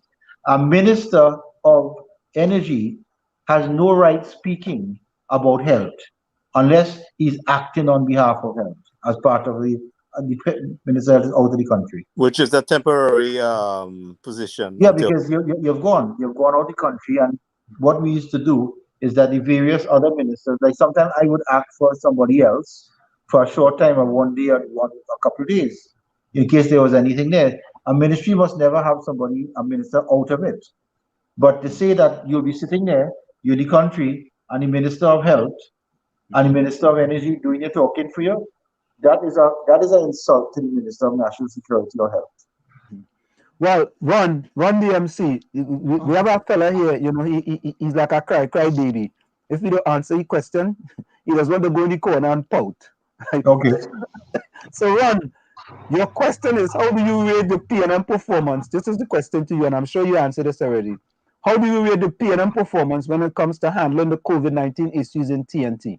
You answered that already, right? You said I did. I said I'll give him a 1 out of 10. Right. So Ron, come out of the corner now, because if you have this fella, you like to go in the corner and pout. You know when sometimes we pitch marbles, you have a fella want to come and take all the marbles and go home. We have a fella in the chat named Ron DMC. You can laugh, Dr. Khan, it's okay. Ron, you take care of the corner like little Jack Horner, all right? All right, let me see what else here. Right now, Wassa have no water. Hold on. So Dr. Khan, this is somebody posed a question to me. And Dr. Khan, in the village, we actually keep it real. And when I say we keep it real, the talk is free flowing. We have people who are, I am a PNM supporter, but not a blind PNM supporter. We have people who support non-affiliation. We have people who supported the UNC in the past, and we have person who is on the fence with regards to who they support, right? So, I mean, and they give me a lot of trouble, but that's okay because we're all family in this chat here. So, Bonnie Roberts says, "Answer, you're stating all the money that the government wasted, and you still give them a 6 out of 10. So, I gave the PNM a 6 and 1/8 out of 10 for all the things that they have done, right, with respect to, I wasn't just looking at COVID-19. Now, we here at WZYE 95.9 FM were the first ones to come out against the government with regards to its policy with respect to exile and stranded citizens. And we led this fight here with Gary. We led that fight here when no other individuals, I mean, not even your prior party was fighting the way we were fighting. And we weren't even living in Trinidad and Tobago, because we felt that somebody had to stand up and fight for exile and stranded citizens. And that was put us where we are today with respect to this radio station here at WZYE 95.9 FM. So not only are we on YouTube, but we are also broadcasting live right now on 95.9 FM here in New Jersey. So, you know, we took up that mantle and we fight it. And as a PNM supporter, I mean, I was called all kind of names, and Diana Benskin.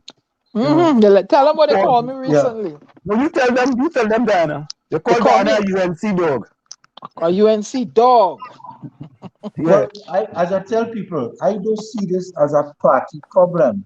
I see this as a country problem. Correct. Thank you. Thank you. I will go against my party if they talk stupidness too. Which we know that. We know Dr. Khan will take a stand. But the thing about it, when I see my country going down the chute like this, and you're fiddling with your violin, and we getting burnt out, my children, my people will suffer. My constituents will suffer. People I know, people come into my office on a daily basis and they have no money to do nothing. I mean, it is horrible. When you look at it and you see exactly crime increasing, and you're sitting down there and you have no heart, and you feel you're doing a good thing, but the whole place is being destroyed under you. Are you blind? I mean, if you're doing the same thing over and over and it's being destroyed, you're expecting a different result. That's no.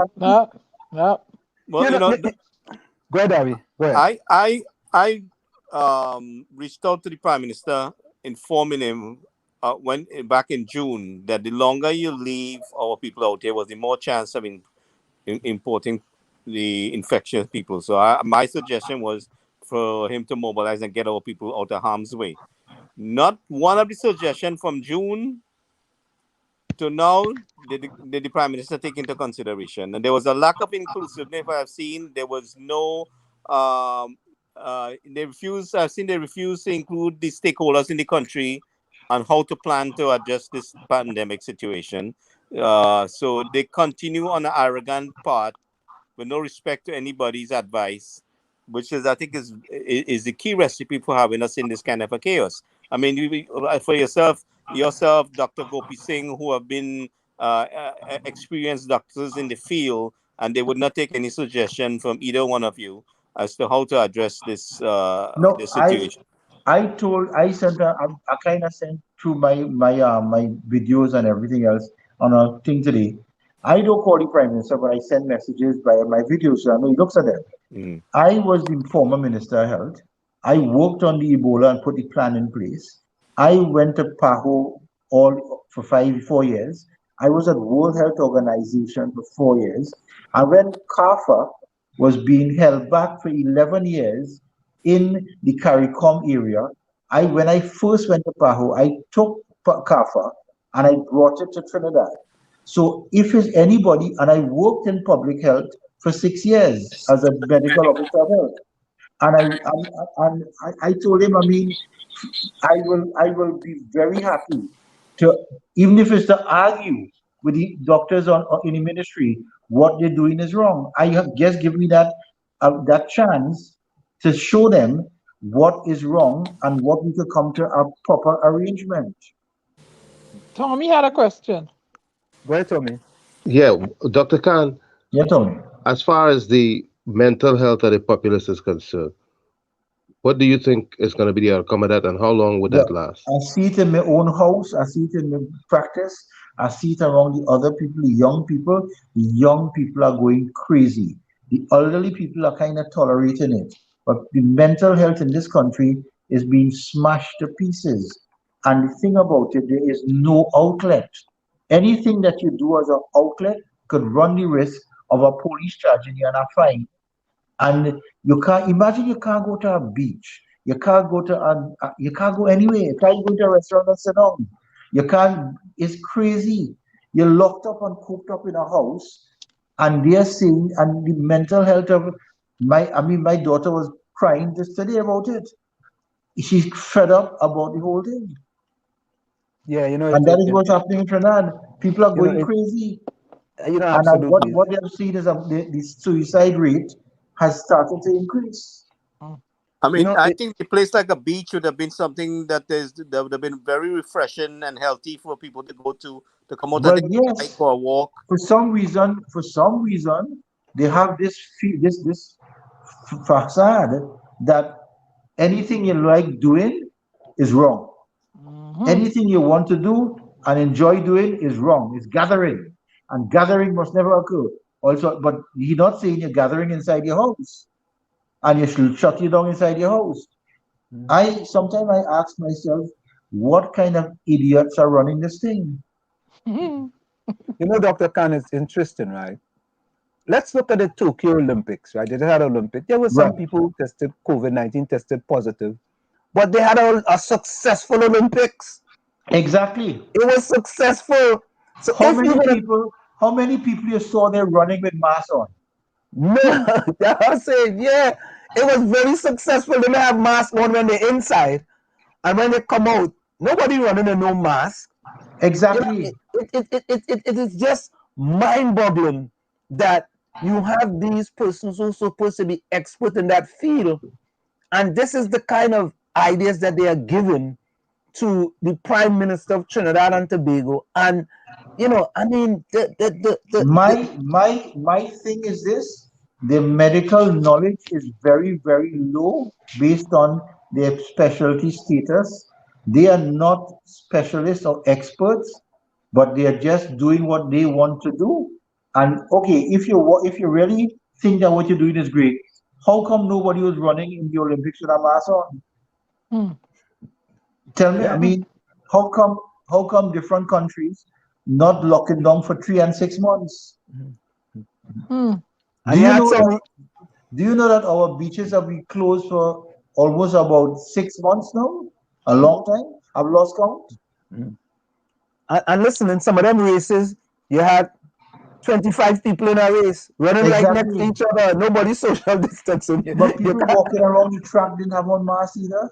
Yeah, I mean, for you just to take a picture out of that and see that your archaic, dinosaurical policy that you have put in place, and you misleading people and telling people you're following the science. What science? And not only that, they made it law. They went to parliament and debated and made this shit law. You know, but Dr. Khan, I always want to say something else to her. I think I am a pioneer. Well, I would say one of the pioneers that has decided to stand up for country against party. I would like to see the same type of thing done with other parties in Trinidad and Tobago. But I do it. Right. But I'm saying others, not just you, right? But I like to see others to say, and I believe that that's good to make the party better. It's going to make the party. It's going to lift the party and lift the country. But people have this fallacy. In PNM, you must never go against the grain. Now, it's not a fallacy. It's real. It's real. United States of America, you could have the Democrats and Republicans going against their own party for something that they believe in. And that is the only way that the country could go forward. America has become that kind of country because of the way the system works. You could decide, I don't like that.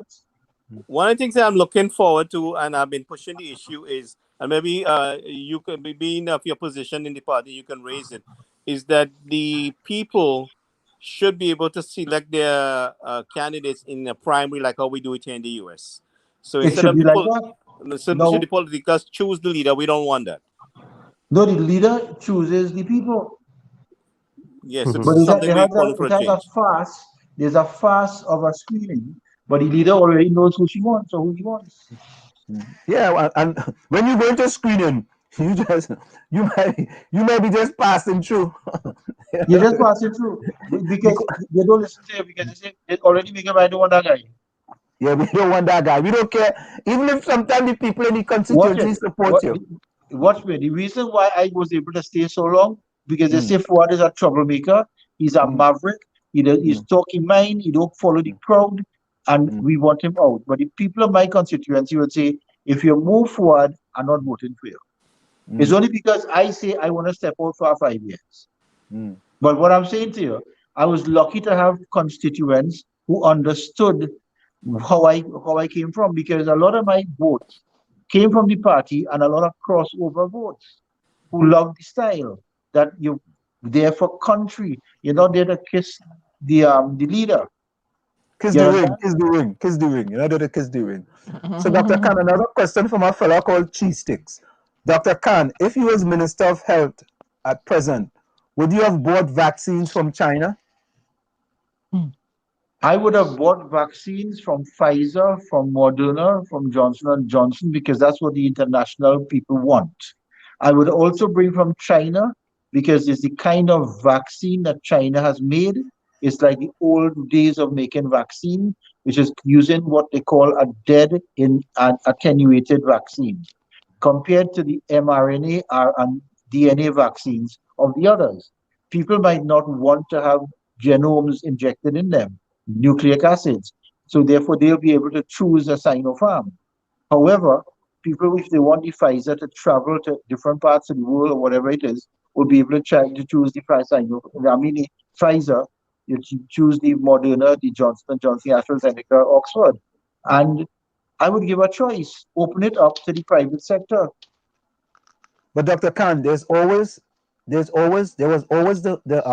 issue of hoarding of vaccines and the scarcity of Moderna, Pfizer, and Johnson & Johnson vaccines to third world countries.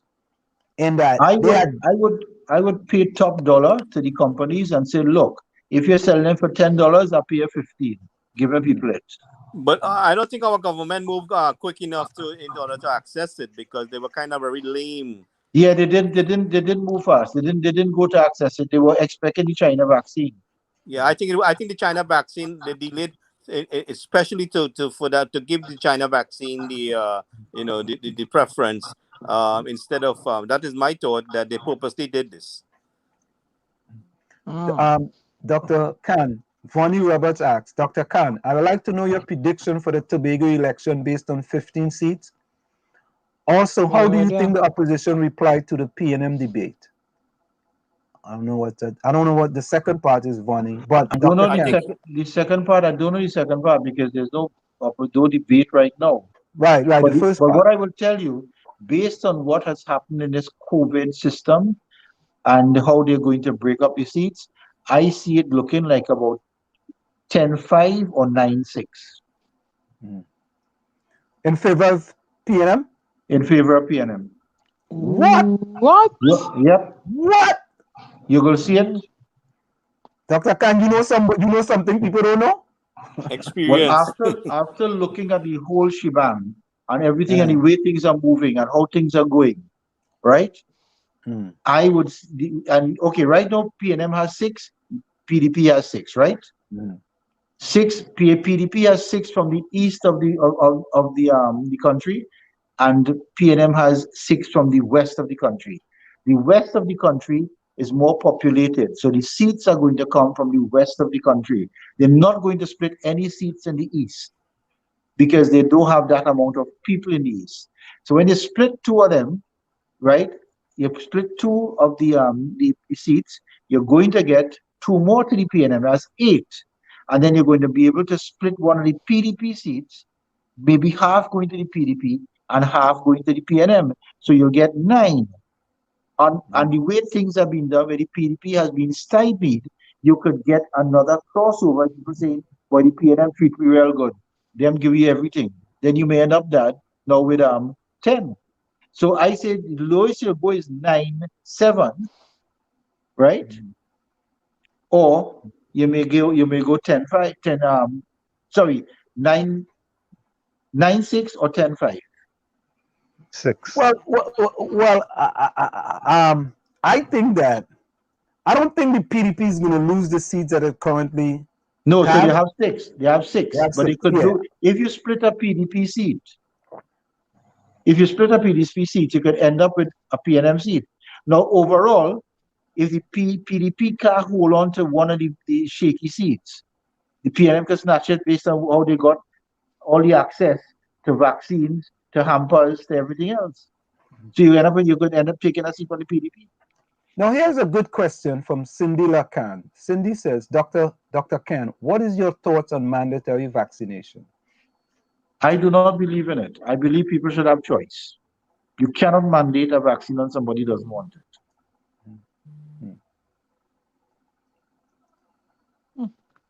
So another person says, but Dr. Khan, beach was open and closed. What about river? The rivers were closed and never opened. That's a question from one of our favorites called Cheese Stick. You can imagine you're walking in a forest in 𝗵𝘃𝗺𝗃 and you had a Hamas or police charge you. I was going up to 𝗵𝘃𝗺𝗃 in a beach house, right? Police stopping in a roadblock on the street in the middle of 𝗵𝘃𝗺𝗃 looking to see if all the Hamas on in your car. Yeah. So we like to read this comments. So they call me with Wall Street, right? Dr. Khan. And here what this guy says. We have a guy in the chat. He says, Wall trying some diversionary tactics from the real issues. Look where he reached, Japan Olympics. No, but what you said it was correct. It's 100%. But no, that's that fella. That's a guy. He like little Jack Horner. We had to make him sit in the corner, you know. And when he come to pitch, you need to pick up all his marbles and go home and he started to lose. Right? Is it possible to get some of the lawyers in the country to stand with you to chastise the government and this nonsense they're doing with the mass situation and charging people? But it's too late. It's too late for it because at the end of the day now, they made it law. And once you make something law, the police have to act. Okay. So it was made law. Okay. If it wasn't made law and made a policy, it was different. You could make a policy, but not law. But to go to Parliament and debate a mass act, you have to be some special kind of, you know what? Yeah. Yes, so folks, it's almost the top of the hour. We want Dr. Khan to stay with us a little longer. He's pleasantly decided to spend so much time with us and we really appreciate him. So we're going to go for a quick station identification. I'll be right back. Stick and stay, don't go nowhere. Of course, it's In the Village with the DAG Triplets on WZYE 95.9 FM. And we come to you every Tuesday, Thursday, and Saturday from 7 to 9 p.m. Stick and stay, don't go nowhere. Be right back. You're listening to WZYE 95.9 FM. You are listening to WZYE 95.9 FM, the most influential name in Caribbean radio in the tri-state area. Broadcasting from East Orange, New Jersey, the most influential name in Caribbean radio, WZYE 95.9 FM.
And of course, we are back with you. It's in the Village with the DAG Triplets. Let me get rid of that.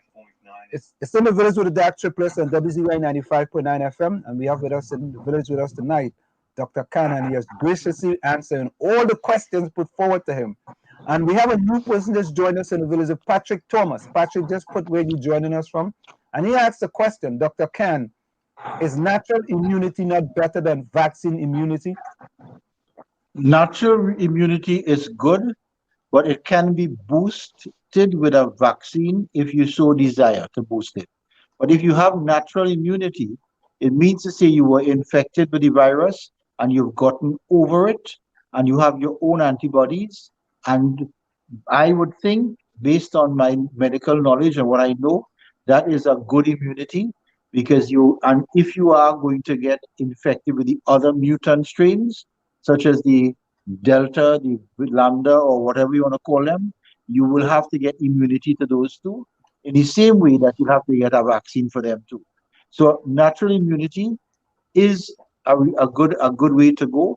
But people who are susceptible, such as people with serious non-communicable diseases, and who are obese should be boosted with a vaccine because their immune system will not be as strong and good as somebody who does not have any problems. So let's talk about two. Let's take about 2 or 3 more last questions. Go ahead, Diana. I have a question for you, Dr. Khan, about the Tobago election. Is there, since your revelation that PNM could and may snatch it, is there anything the PDP can be doing to possibly thwart that effort? PDP has to at least find a way to campaign without breaking the law, which is what they have put in place with the state of emergency about gathering and masks and all those things. Find a way to call people up, call them, and keep using the phone lines to touch base and using your cell phones to keep touching base with the people of the country and point out to them the mechanics and the antics of what the PNM is doing to, as they say, do the elections their way. But they have to really and really truly stay together and push this head. Else they have a problem. So run the go ahead, Tommy. Dr. Khan, are there any statistics available that shows how many persons that were fully vaccinated are getting ill? No, there's no statistics. In fact, the chief medical officer is saying that, without, I don't know where you get the statistics from, that the people who are getting ill are not vaccinated. Dr. Khan, as you said that, let me ask a question from the chat first, because I like the people to get in from the chat. Run the MC asks, China developed 3 vaccines. Why only 2 was used for exports and donations?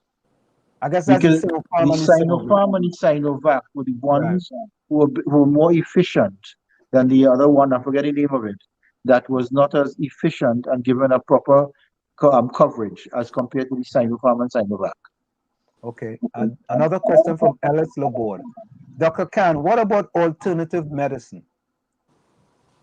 Alternative medicine could boost the immune system, but it hasn't been, as I say, scientifically proven in the journals that we know. But in the Ayurvedic journals, the alternative medicine is used quite a lot. And they have papers and there are studies for Ayurvedic medicine.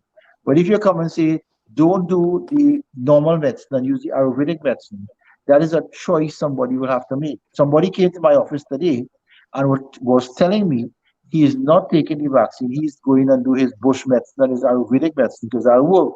So I say, well, I kind of try to talk him out of it, but he insists that the bush medicine better. I say, well, that's your choice.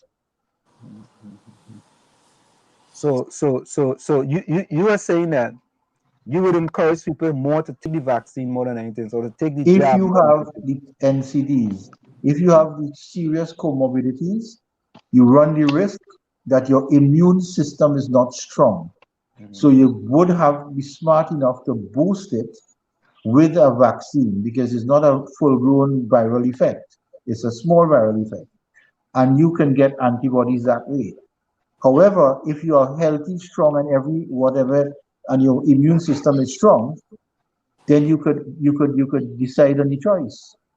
But to tell everybody to have a vaccine, right? Because I was reading a study from the CDC in Atlanta yesterday, where they inoculated with the vaccine 9,600 and something children between the age of 10 to 17. Of that 9,000 people, 900 had adverse effects, 367 had cardiac myositis, and 14 died. No, that is serious figures. What would have happened if you just left them alone and the virus they get innate immunity? Those are questions that need to be answered. So Rose asks, Dr. Khan, can you ask Mrs. 𝗹𝗶𝘀𝗵𝐺 to see what she can come up with by keeping virtual meetings to have a general election real soon before we all die? I'm not hearing it too good, it's vibrating. Okay, so Rose says, Dr. Khan, can you ask Mrs. 𝗹𝗶𝘀𝗵𝐺 to see what she can come up with keeping virtual meeting to have a general election real soon before we all die. I didn't get the last part of it because for some reason your voice is vibrating in this one. Okay, all right. So can you ask Mrs. 𝗂𝗲𝘆 to have virtual meetings to come up with a general election before we all die? I think that is a good idea. I will talk to her about that. So Dr. Khan, you are fully 100% support behind Mrs. 𝗂𝗲𝘆 to be the continual leader of the UNC, right? Is that correct? That's not correct. Okay, so go ahead now. What is your position? My position is she has done a lot, and we need to move forward because what she has done, right, and her method of doing it needs new systems in place because you can't be going with the same thing over and over again and failing and still stay there. It would be wise for her to become an elderly stateswoman and let us groom somebody who has a better, as I say, attractiveness to the silent voter, not party voter. If you were to say 3 top people in the UNC who you think could be the next leader, would you say who are the top 3 people can be the next UNC leaders? Well, you have Mr. Rushton Parry right now, because if you have to be a leader in the UNC, you may have to be in the parliament. Or Ms. 𝗂𝗲𝘆 could stay on as the opposition leader in the parliament, and we get somebody who is not in the parliament to be the party leader, so they could spend all the time on the party and strategy, and she could spend as much time as she wants in the parliament fighting that battle. So there are different parameters that you could use, but it has to be discussed. But we are talking off, as they say, off the cuff. Ms. 𝗂𝗲𝘆 does not want to do something like that. You have to have somebody who thinks differently to do that. Because the whole idea about it, you have to start developing a strategy to win the next election. So you name one, Rushton Parry. What about the 2 others? Well, Rudy Munilal is around because he's in there already. And well, it's hard to pick another person. I mean, it's hard to pick another person. No, in the parliament itself. Okay, so you think the next leader will come out of the current parliamentarian as opposed to somebody coming in? If I had any say in it, I would put the party leader not in parliament. And why is that? Because then they could devote all the time to build the party.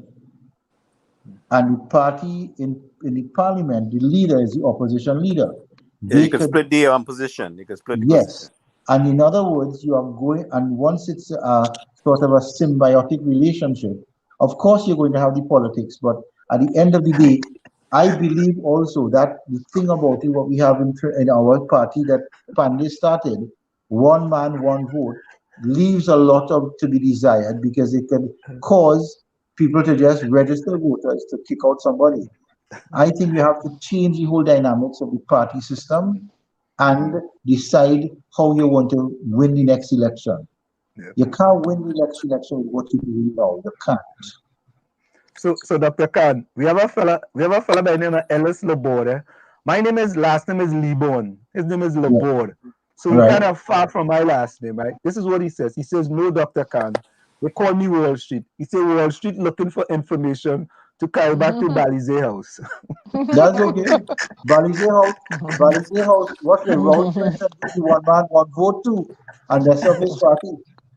I don't know. I don't want Ellis. You see, to give Ellis something to smoke and you drink it. Eh? No, but the thing about it is the way I see things going in the country. I mean, we have to get to a position where we force the government to call the election. They're not going to call it. They don't have to call it. They won't call it. Yeah. You have 4 years. You have 4 years of them.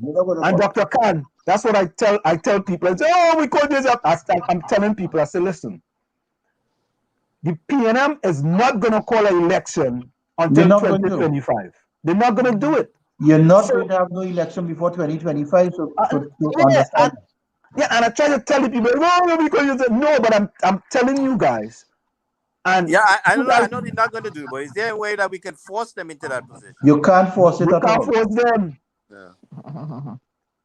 Never. You can't force them. Ellis, sorry for saying that. No, Ellis. Ellis LeBeau says, never had alcohol in my life, Wall Street. Ellis, I didn't say you drink no rum, you know. I just said they give you something to drink. It could be Morbi, or it could be sorrel.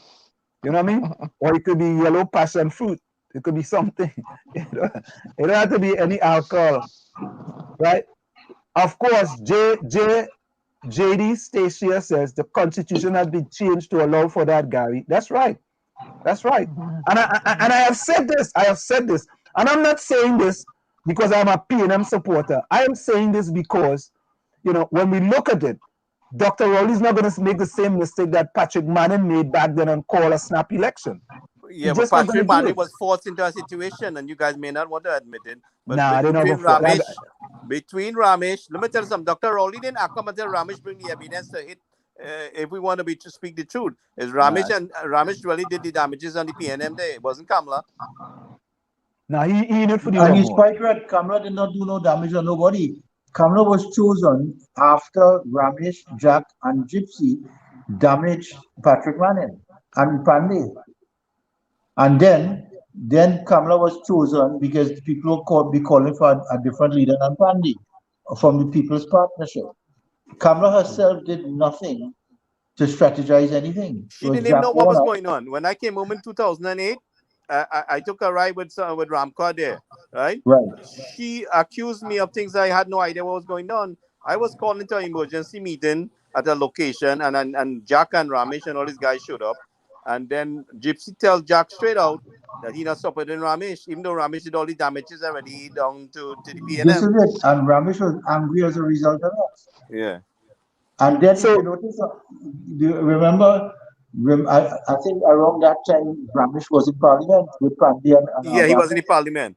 So Ramesh did say, he said, when we met in the restaurant up in Cuba there, after we lost the 2007 election, and Ramesh said in 2 years, he's going to bring down Manning.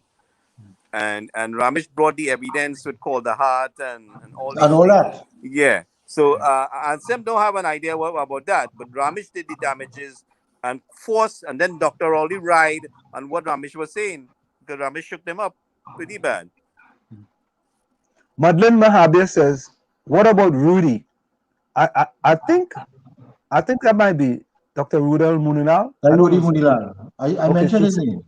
Yes, yeah. He did mention his name, Madeleine Mahabir. Yeah, so she didn't. She had no idea what was going on. She was put in that position there, and you know that, Dr. Khan. I know that she was lucky. She was lucky, and she was under Pandey until the last minute when she took off. Yeah, I was there. I was there in 2009, 2010 when she asked me to run with her against Pandey, and because Gillian Lucky and myself were able to shake Pandey, she was able to get me to go with her on a platform. Yeah, I spoke to her when they were trying to make the decision about the opposition leader.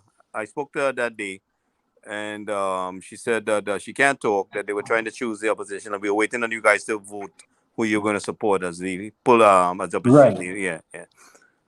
Ellis, how do you know? Ellis says Wall Street looking for news to take back to the leadership. Oh boy. But Ellis something like run the MC brother or cousin now, so, for some reason. So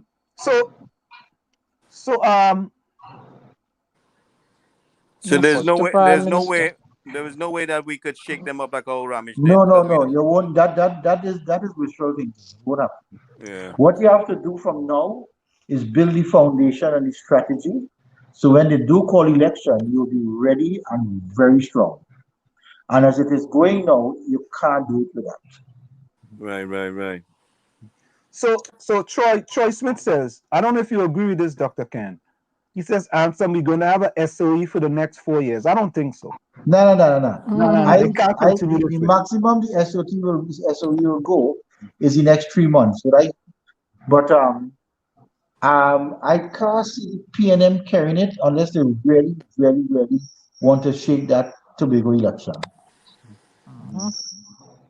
Yeah, I don't see that. JD Stagia says Patrick Manning chose to call a snap election because he listened to the religious leaders and felt he had done so much for the citizens, not because of the bacchanal in Parliament. No, I have to And disagree that because we know better. that is true. Eh? There was a lady called Pena, who was Juliana Pena, and Patrick Manning had put his faith in this lady for some reason, and I heard it from the bowels of the PNM, and they didn't know what he held Patrick was.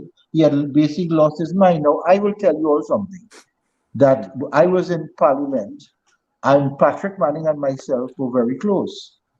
And when Patrick Manning became Prime Minister, you remember he went to Cuba for 2 months for a heart operation. Correct. When Manning came back from that Cuba trip, he was not the same Patrick Manning I knew before when he was opposition leader. And I know for a fact, because I was in Cuba for about a couple of days, and I came back because they kept us in protocol houses and fed us what they want. We didn't have a choice to eat. And we came back, me and Hector McLean came back from Cuba feeling funny. It took about 6 weeks. And I remember walking to Hector McLean and saying, Hector, I feel different today. And Hector told me, he said, Fuad, me too. So Patrick Manning changed after that thing. That's the thing. So Darren Prasad says, Wall Street, you are not funny, and you are a PNM. Enough said. But Darren, I have been transparent with everybody in here. No, I personally find you have not come across as a PNM. You come across as somebody. Well, that is because I've been dealing with him. I shake him up a bit, I shake him up a bit. Dr. Khan, go ahead, Dr. Khan. Go ahead. No, you come across as somebody objective. And Dr. Khan, you see that? I fully agree with that because I am objective, right, and a critical thinker. And you don't tell me the sky green. Every time the sky green, I might go to Google just to be sure and Google it to find out if the sky green. Look, I can recognize it because I am a UNC, but I call us spade a spade. And at the end of the day, I can understand where you're coming from. You are coming out as an objective person. Well, that is the fire that the phantom light under him. I said, listen to me, man. You are an educated professional. You can't go down this way with these people. I told him straight up. But anyway, I deeply appreciate you taking the time, Dr. Khan. Something. Well, Gary, thanks for inviting me, and thanks to everybody. Dr. Khan, don't go yet. Look, the last question, the person now for you. Can the people petition someone to remove the government? Can the people petition? No, not at all. No, it's not like the United States. I don't think so. Yeah. There's no recall in Trinidad and Tobago. So, Dr. Khan, this is a question we ask all our guests here in the village with the DAG Triplets on WZYE 95.9 FM. If you had to send a message to the Prime Minister of Trinidad and Tobago, what would be your message to the Prime Minister of Trinidad and Tobago, Dr. 𝗃𝗃𝗀𝗆𝐿𝐼? What would I say? Yeah, what would be your message to the Prime Minister of Trinidad? My message is to this, and I've been saying it all the time. Prime Minister, stop listening to just the doctors in the Ministry of Health. You need to listen to a proper task force of economists and well as medical senior doctors and come up with a plan. Because if you don't do that, the plan which has to change what you're doing, you will have an economy in tatters for the next 4 years. And that's it. And there you have it, folks. The one and only Dr. Khan, who spent an enormous amount of time with us. And Dr. Khan, we really appreciate your time spending here with us and for being so upfront and straightforward in all of your answers and answering all of the questions that was put forward to you. We really appreciate that. I would like to have you back again another time. Okay, right. So you all have a good night, fellas. Thank you so much. Good night. All right, take care. Take care. Yeah. We should have somebody in the back room there. Yeah, somebody. Let me see if they're there. No, they're not there yet. They're not there yet. So listen, I tell you, in the village, we all have to be transparent. So who just talked by? Dana, who was it? Was it Cheese Stick? And Darren Prasad and Cheese Stick. I believe in transparency. And transparency is very important. And I didn't say it here. Listen to what Dr. Khan said. And I have not met Dr. Khan previously. This is the first time I'm personally speaking with Dr. Khan. And hear what he says? He said, this young man strikes him as an objective person. And that's what I am, right? Even though I am a PNM supporter, I am an objective PNM supporter. And if I feel that the party is doing things wrong, I'm going to come out and stand against those things that the party are doing wrong. What I want everybody else to do is to do the same thing with your party. If you see your party doing things that are wrong, I want you to stand up against your party too. Right? Use that. Use me as an example. Right? And I think if we do that, all our parties will be better at the end of the day for the country. Because what we are doing here at WZYE 95.9 FM is about country. It's not about party. I could have been supporting my party. I could be saying, hey, yes, but what the PNM doing is the right thing. Nah, they're doing the right thing. Right? Stuart Hines doing the right thing. The former Minister of National Insecurity doing the right thing. Them doing thing. Nah, Stuart Hines could speak for Fitzgerald Hines because he's in the office of the Prime Minister. You know, a mentor of mine at one point tell me something. Eh? You could always find a reason to. Let me repeat that. A mentor of mine told me at one point, you could always find a reason to. So start with find a reason to, and you could always find a reason to for whatever you want to do. But you gotta have a heart for your people, man. Look at your own people suffering right in your face, and we can't turn a blind eye to that. You know what I mean? We can't turn a blind eye to that at all. Anselm, hear what C6 is. C6 says, Anselm, I didn't say anything about you, laugh out loud. I pick on C6 indirectly. Yeah. I said I pick on you and Run DMC. I like to pick on all you.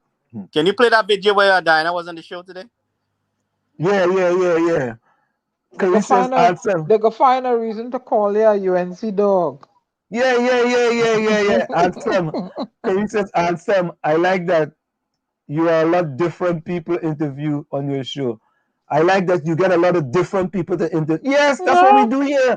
We don't want just, well, PNM people, well, a few PNM people come. The mayor came and Junior Reguero come. We get all kind of people. All kind of people. We bring in anybody. All the mentioned people we're going to bring, put the names in the chat, and we go try to get them. That's what it is. I am trying to get Jack Warner on the program. Jack Warner too, yeah, man. Give me the number. Give me a number. I go get them. Ellis Laborde says, Wall Street, my brother, you are correct. Much respect to you. I just like to test you a little bit. Nah, Ellis, man, it's all in good faith, man. We family here in the village. All of here in the village is family, man. That's how we supposed to do it. You understand? We can agree to disagree. All right, Ellis. David Mohammed, Ellis, done deal. I'm gonna put that. David Mohammed. We're getting David Mohammed. All right? Ellis make suggestions. Because we want you all to be part of this here that we are doing. We do like no other radio program. All you know that, eh? We are like no other radio program. All you give us ideas, and we will try to fulfill those ideas. Hey, JB, I have Jack Warner number, you know. I have to be honest with earlier.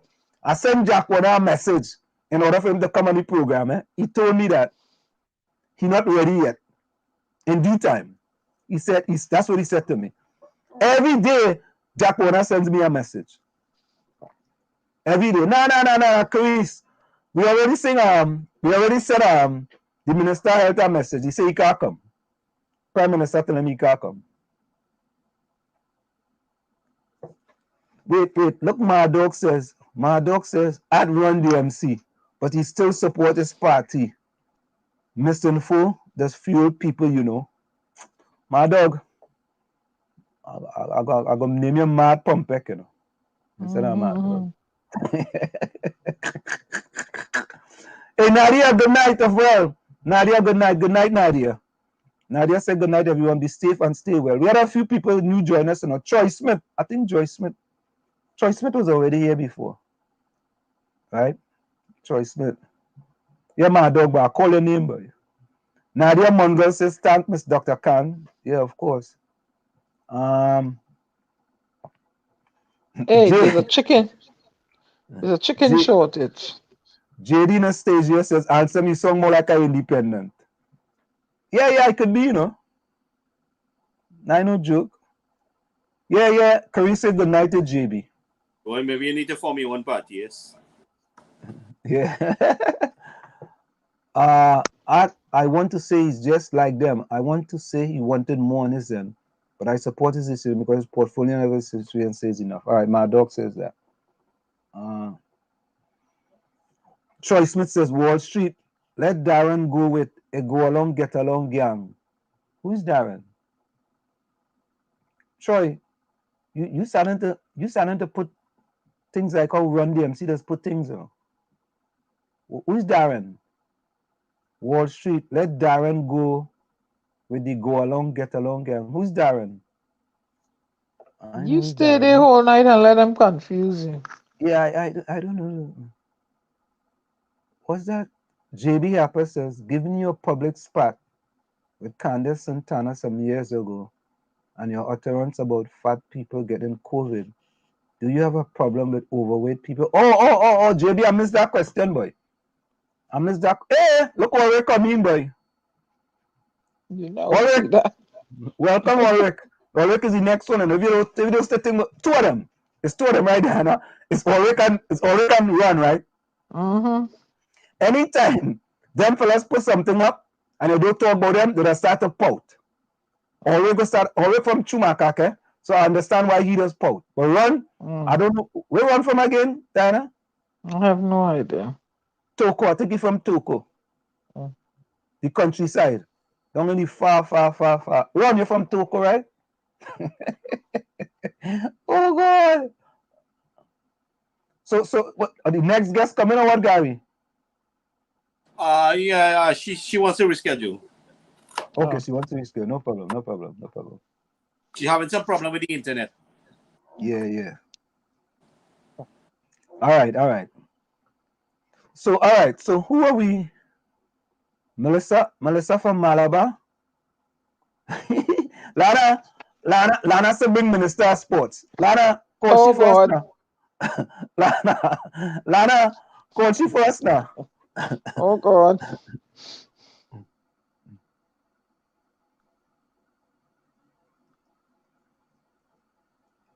Run DMC say Wall Street, I am raw and undiluted. I didn't come here for friends. I say things how I see it. I call a spade a spade. I'm a realist, not a racist. Run, who talk about race? Actually, what he's smoking, he's smoking some bad weed. I seriously, I doesn't know. I don't know, boy. Like I don't know, boy. Like they give Run some type of thing on here. Ellis to the vote, she former party is to split votes. Oh God! Ulrich said just not reading my text. Ulrich, you put up 2 or 3 texts, Ulrich. Oh God, Ulrich, you put up 2. All right, you forgot me. All right, that's our next one. That is 2. Let me see. Well, yeah, we see that fella tonight, you know. What's his name? Hey, Albert joined us tonight. Ulrich, you put up 3 texts. That is 2. Look, I have to go all the way back. I know who the next one is. It's gone. Look the other one. Thanks to me, he's a reliable PNM. That is the other one you put up. And that is it. 3 of them. I read all 3 of them, Ulrich, okay? All right. So that's it. Let me see if we have anything here quickly to play. Let me just quickly see if we have anything here to play for you all just now. Let me see. Oh, yeah. Diana, I don't think we need to play this. They saw the thing with the prison, right? Mm-hmm. They saw that, right? Oh. This is a person we need to bring back. Huh? What's going on with the prison? You didn't see the they saw. They saw that. Yeah, they saw that. I didn't see it. God, you don't know? No, I don't know anything about it. He didn't see it. All right. Let me play it real quick. Hold on. When I come in jail, my lawyer ready. You understand? faster. I waiting for a start low court. And then it might take me 5 years before I get the start. And when I get the start, I hear next exercises. And then what This happens lady to went your into the children? prison in And Trinidad. then what happens to your children? Oh, they fatherless. Nothing to go on for them. My child more rather go shoe and handle, she says. You understand? To make ends meet. And my son, I out of his life, when I make he come a criminal. Inmates held on remand at different facilities are presumed innocent, and they all say that they are. They are men behind bars charged with DUIs and non-payment of child maintenance, housed among persons accused of some of the most heinous crimes. The Trinidad and Tobago Prison Service is currently unable to separate inmates according to classification of crime due to a lack of space and resources. Every year, the Ministry of National Security is allocated approximately 6% of the more than $50 billion budget. Prisons receive roughly $120 million, of which $16 million alone is spent feeding inmates per year. According to the math, the service has to feed roughly 4,000 inmates 3 times a day. It means the quality of food is often edible as opposed to palatable. When CNC3 News visited the remand prison at Golden Grove, the diet was rice, lentil, peas, fried fish and 𝗲𝗶𝘃. Remandees told us they were eating to survive. They offer me a piece of fish to taste that. Yeah? So let me see, get all this. So thank you.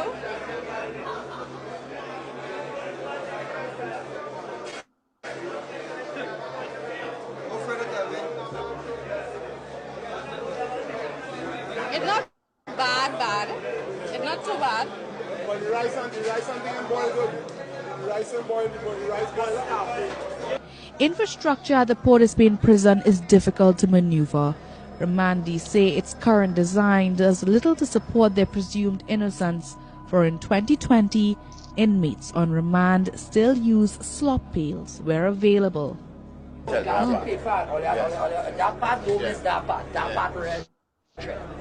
you show me. This is night defecation. You need to get night defecation. So you take a Guardian. What newspaper is that? Right, defecate. Right, okay, right. This book is a Catholic newspaper. Right, so defecation, that's the paper. Defecate on this in the night. Fold of that. Fold of that.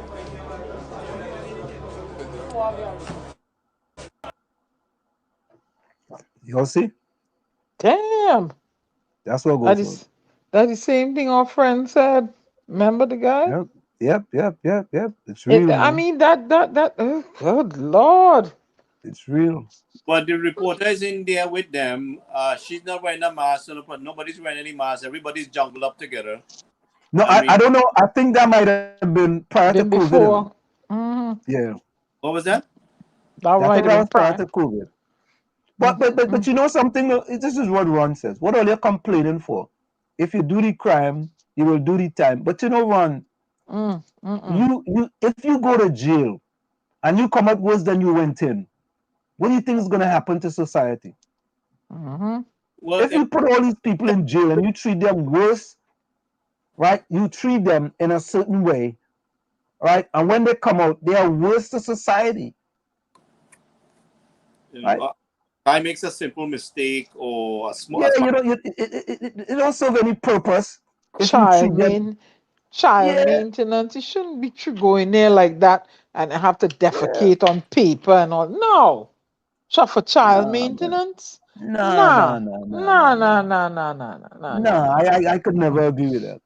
I could never agree with that.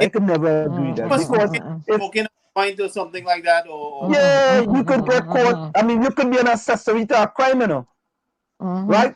You could be in a car driving, and the driver have weed, and they pull over the car, and you get stopped too, and they put you in jail. You might end up in jail for a year or something. You wasn't part of the crime. You was an accessory to the crime, right? You want to be able to be treated like that? Nah, I could never say that. Yeah.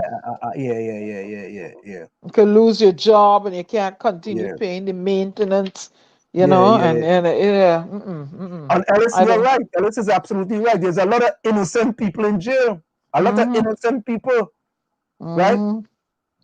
Because they can't make bail to stay out until their case is called. Yeah, my dog, you're absolutely right. The entire prisoners are crap. Or JB said we need to get the former president. Who is that? Carmona? Yep. He might be somebody, yeah. Terrible. Your run says, I do like a tweezer. I pull out a hair here. I ain't coming back on this chat because Wall Street trying to dehumanize me. You see? The fella, I tell you, boy. Ron, be quiet before I get the cookie broom for you. Yeah. My dog says, nah, but also make provisions in such a way that it won't cause severe emotional distress, but at the same time, make them learn from such mistakes. Yeah. Anthony Carmona, yeah. I'm so happy that you all are highlighting that evil. And I'm going to tell you this. All I know we getting there, I shall talk about this on the program. Because I sent the video to Aisha Wells. Aisha Wells talk about it on the program. Aisha Wells, welcome Aisha, hello. Aisha Wells talk about it.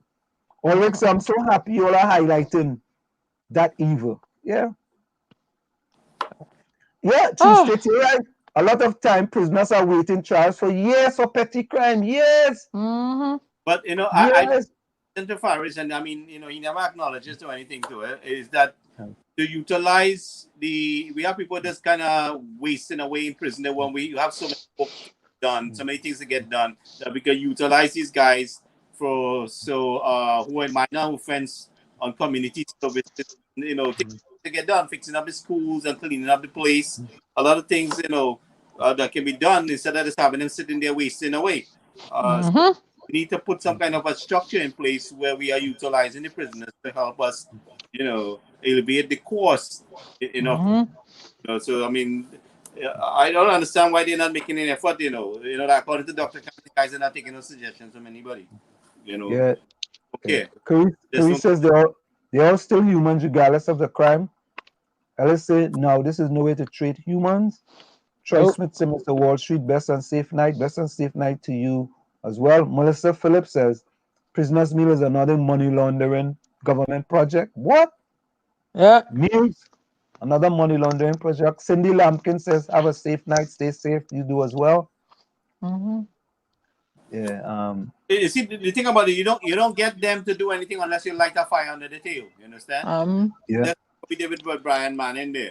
You know, unless you really put them on the spot, then they make an effort to run and save face. Yeah. Yeah. Hey, what I feel coming late, boy. What I feel say, I now patch some nuts. I'm going to bed and sleep early day tomorrow. What I feel sleep well, move the nuts from under the sheet. Don't sleep with no nuts under the sheet. All right. Let me see. One last thing. We have Martin George. Let me listen to Martin George. One last thing. Okay, Wallafield says, Albert Montano says, Ansem, are you looking to get on the list? ICA is recruiting. Hold on. ICA is recruiting for the next election. Nah, ICA talk to me about that. ICA, I know about that, nah. G6 say, Ansem, and don't be shocked the way this country is run. 100% sure most of them went to jail because police planted weed gun in their house. Something could be bad up, boy. There's no structure. Melissa Phillips says there's no structure outside. It go have structure inside.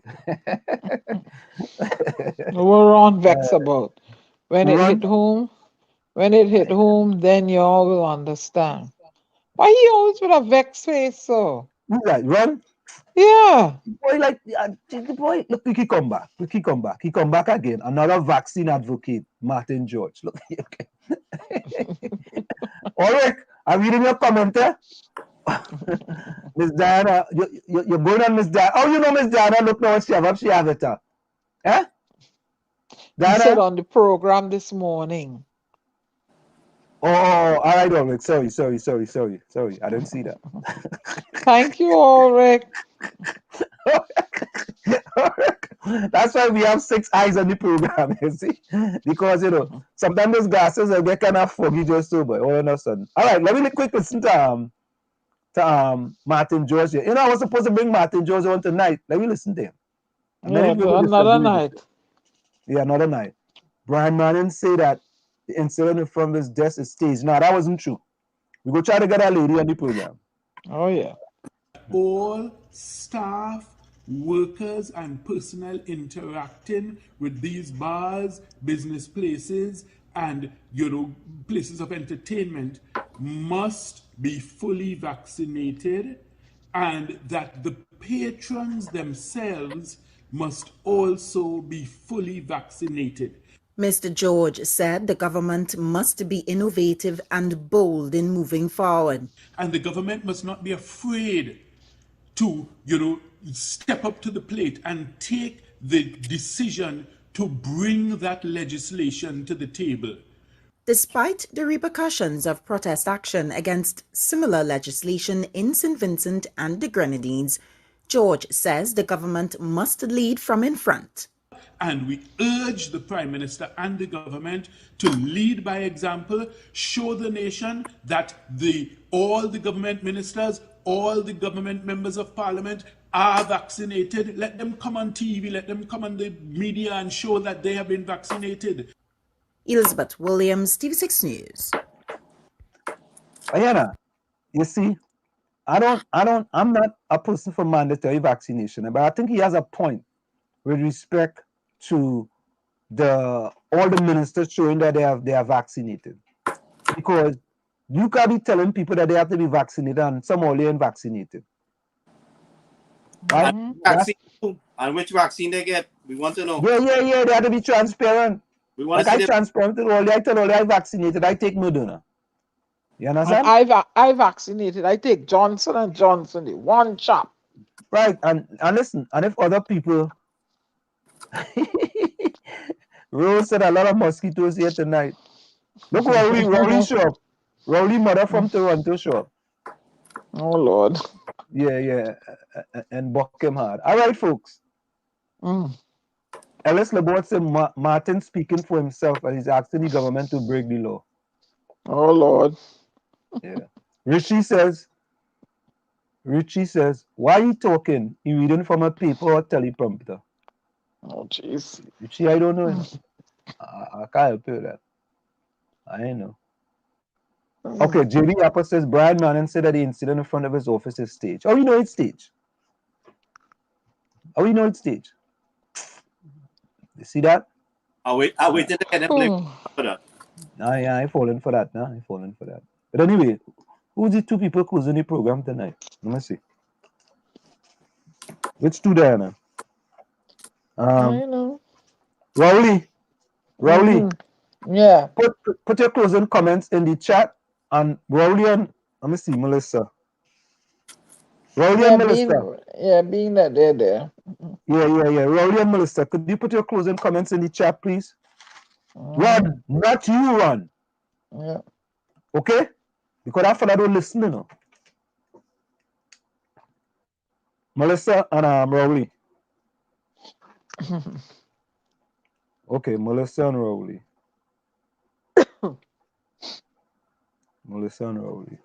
Who we didn't see tonight? I don't see everybody. Okay, JB said I have a picture of government ministers taking the job, but none with the opposition leader taking the job. The opposition leader says she hasn't taken the job as yet. I know that for a fact, right? And we actually raised that here as well, right? Look what Ron Pub, Diana, don't ask me. I don't want to know. Nobody not asking you. So Melissa and Rowley, put up all your closing comments in the chat, all right? With Tommy, boy, like Tommy drop off, boy. With Tommy. Oh. Tommy, like he was missing in action, boy. No, I was in the backstage listening right through. Oh, I was looking for you. I said, well, where Tommy going, boy? I'm listening quietly in the backstage. You know how it goes.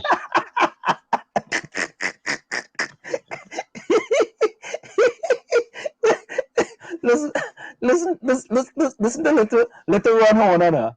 WZYE TV hates me with a passion. Run. We don't hate nobody in here. We don't hate people in here, but what's wrong with you? Yes, Albert, lead by example. When you're in government, and act more and talk less, correct is right. So Melissa, I saw your comments. We're still waiting for Rowley, stop typing and put your closing comments in it. Right?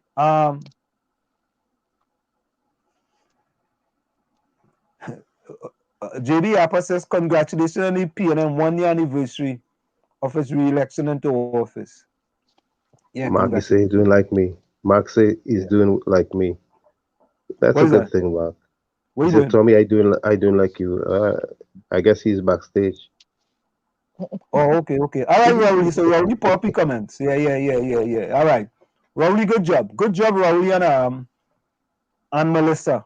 Yeah, and let me see. 𝗹𝗶𝘀𝗁𝐻𝗃 Ella tell Caris she know what? Tell Caris she know is behind all the clone account. Oh, Lord. Okay. Don't get involved in that. Okay. Somebody's stalking Caris. So Caris? I'm dealing with it. One of them fellas. Yeah, Buck is apparently stalking Caris. 𝗹𝗶𝘀𝗁𝐻𝗃 talking she? Yeah. So we have to deal with nice? it. Caris nice? Caris nice? He cloned using her picture and blah blah. No, but asking question is Caris. You said Caris nice? Well, she's decent in the chat, but sometimes Buck No. get her involved. I'm talking about the picture and thing, man. I can't see she picture well. You know what I mean?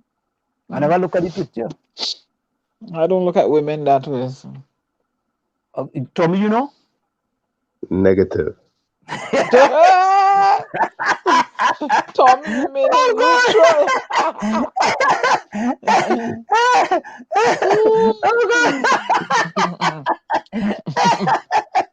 Oh God, I like that.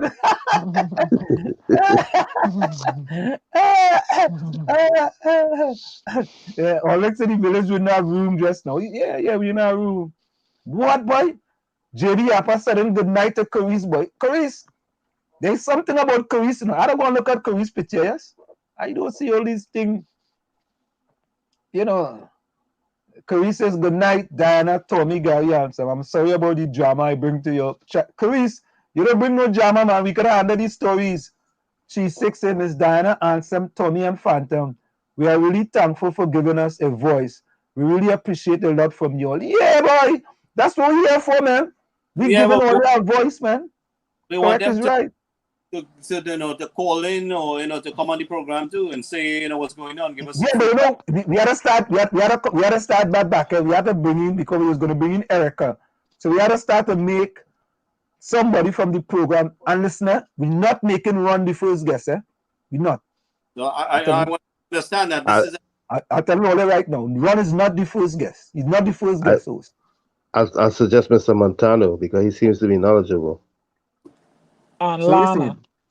Yeah. We go make Ron like about the 10th person to come in. Hey, look, Charlene Ali, boy. Charlene, good night. Charlene, where you from?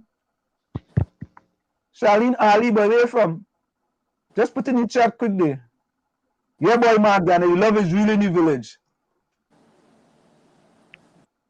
Yeah, Melissa, I see your closing thing already.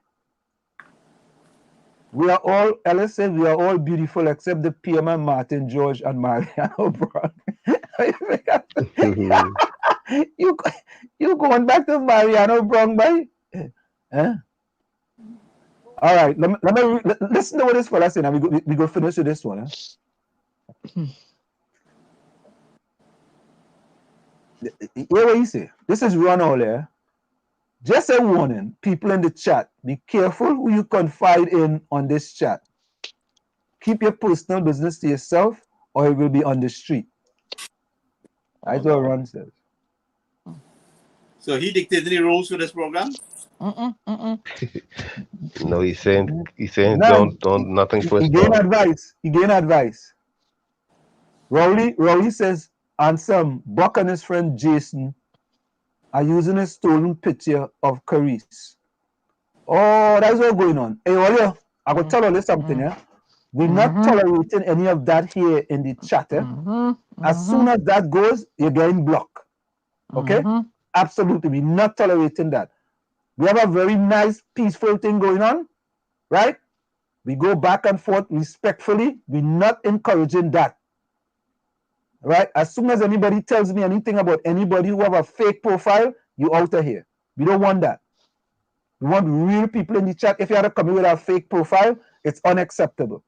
All right? You know, we tell you we keep it real here in the village with the DAG Triplets and WZYE 95.9 FM. We keep it real. You know, we are like no others. We empower you in this chat. We empower you. Many things we are doing, other people are not doing because we think you are very important to what we do here at WZYE 95.9 FM.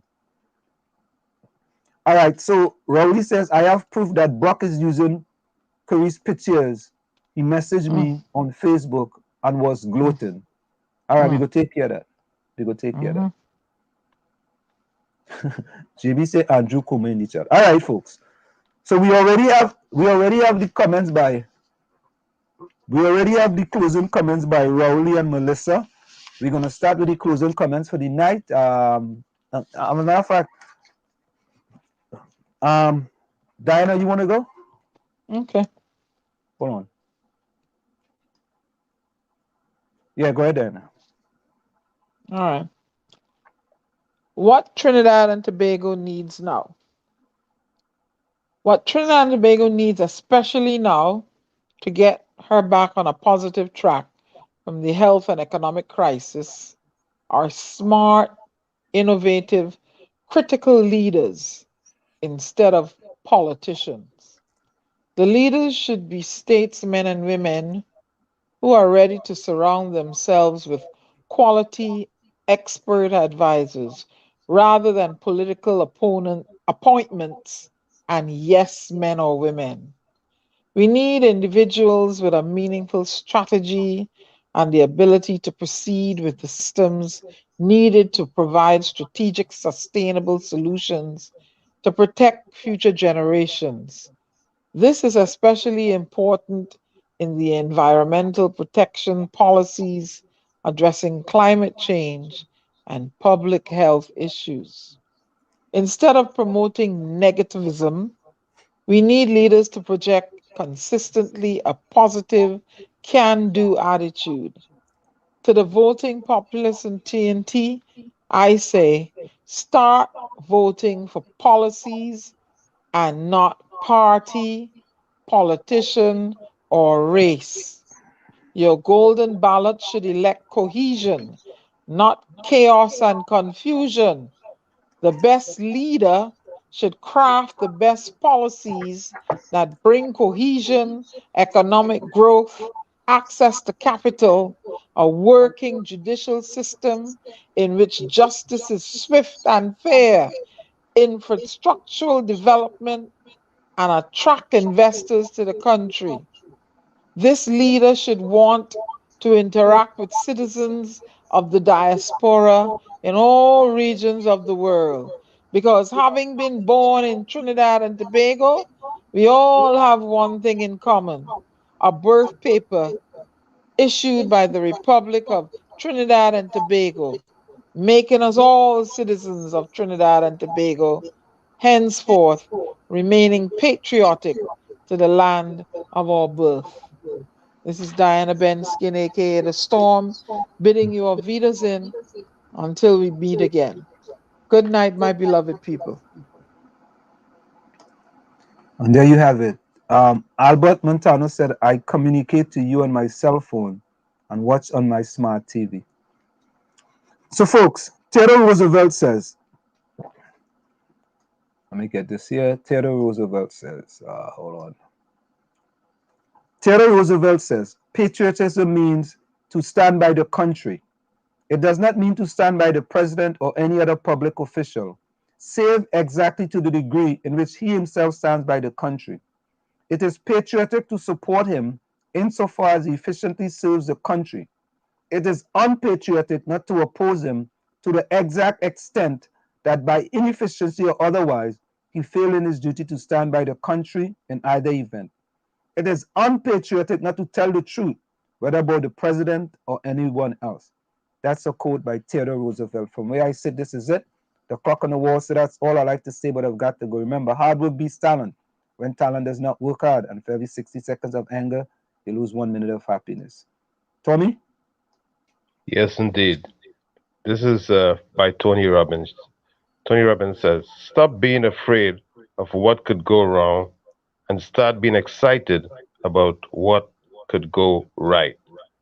Also, Cheryl Stray says, trust your gift, forgive yourself, and be grateful.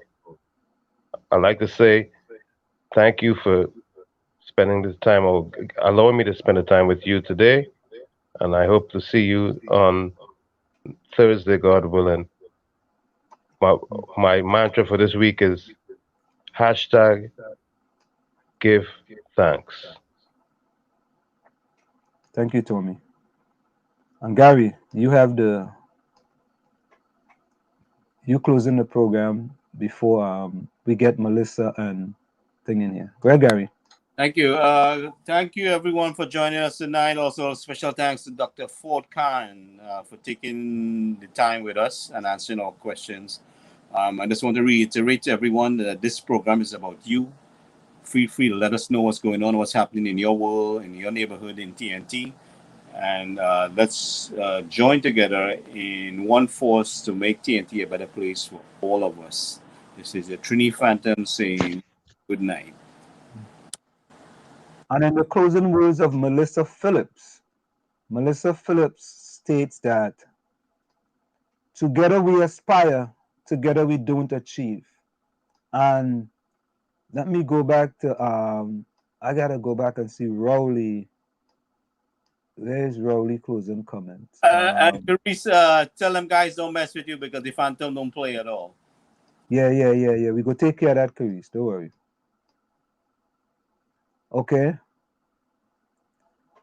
Rory says, keep up the great work, Ansem, Diana, and crew of WZYE. This is a great program, very informative. Thank you so much, guys. And of course, guys, we want to thank you also very much. We're going to go for a quick station identification, and we're going to play one song, and then we're out of here. See you guys later.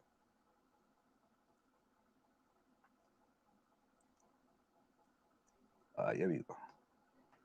You're listening to WZYE 95.9 FM. You are listening to WZYE 95.9 FM, the most influential name in Caribbean radio in the tri-state area. Broadcasting from East Orange, New Jersey, the most influential name in Caribbean radio. WZYE 95.9 FM. Help! Somebody help me! I'm looking for Jacka. Boy, I try to go around the country now. I don't know what to do again. Looking to buy a donkey to sell coconut in town. Can't afford to buy a pickup to tote me nuts around. So I gone up in the country looking for jackals to buy. But everybody I check, they keep on telling me.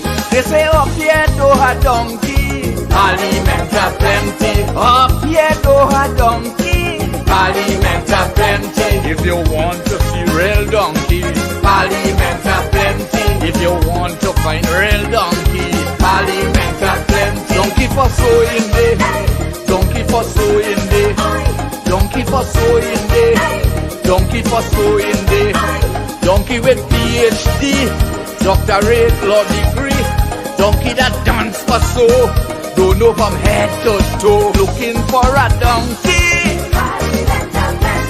you want to find real donkey, fat donkey, maga donkey.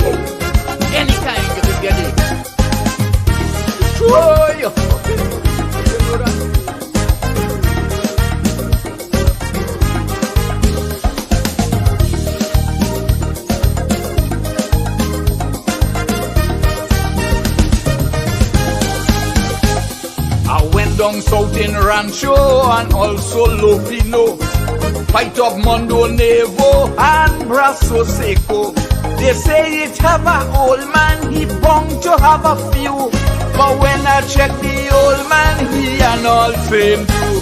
He say up here do a donkey, Parliament a plenty. Up here do a donkey, Parliament a plenty. If you want to see real donkey, Parliament a plenty. If you want to find real donkey, Parliament a plenty. Donkey for sowing day, donkey for sowing day, donkey for sowing day, donkey for sowing day.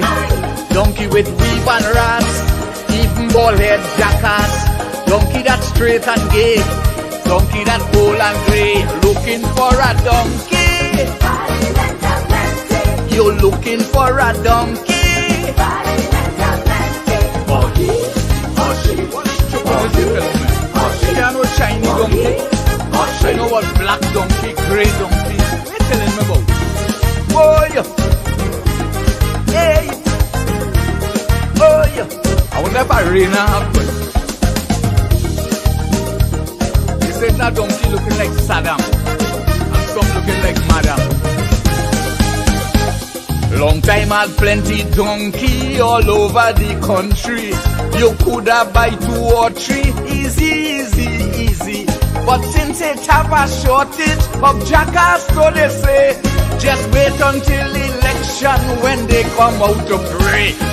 Up here do a donkey, Parliament a plenty. Up here do a donkey, Parliament a plenty. If you're looking for a donkey, Parliament a plenty. If you want to see real donkey, Parliament a plenty. Donkey for sowing day, donkey for sowing day, donkey for sowing day, donkey for sowing day.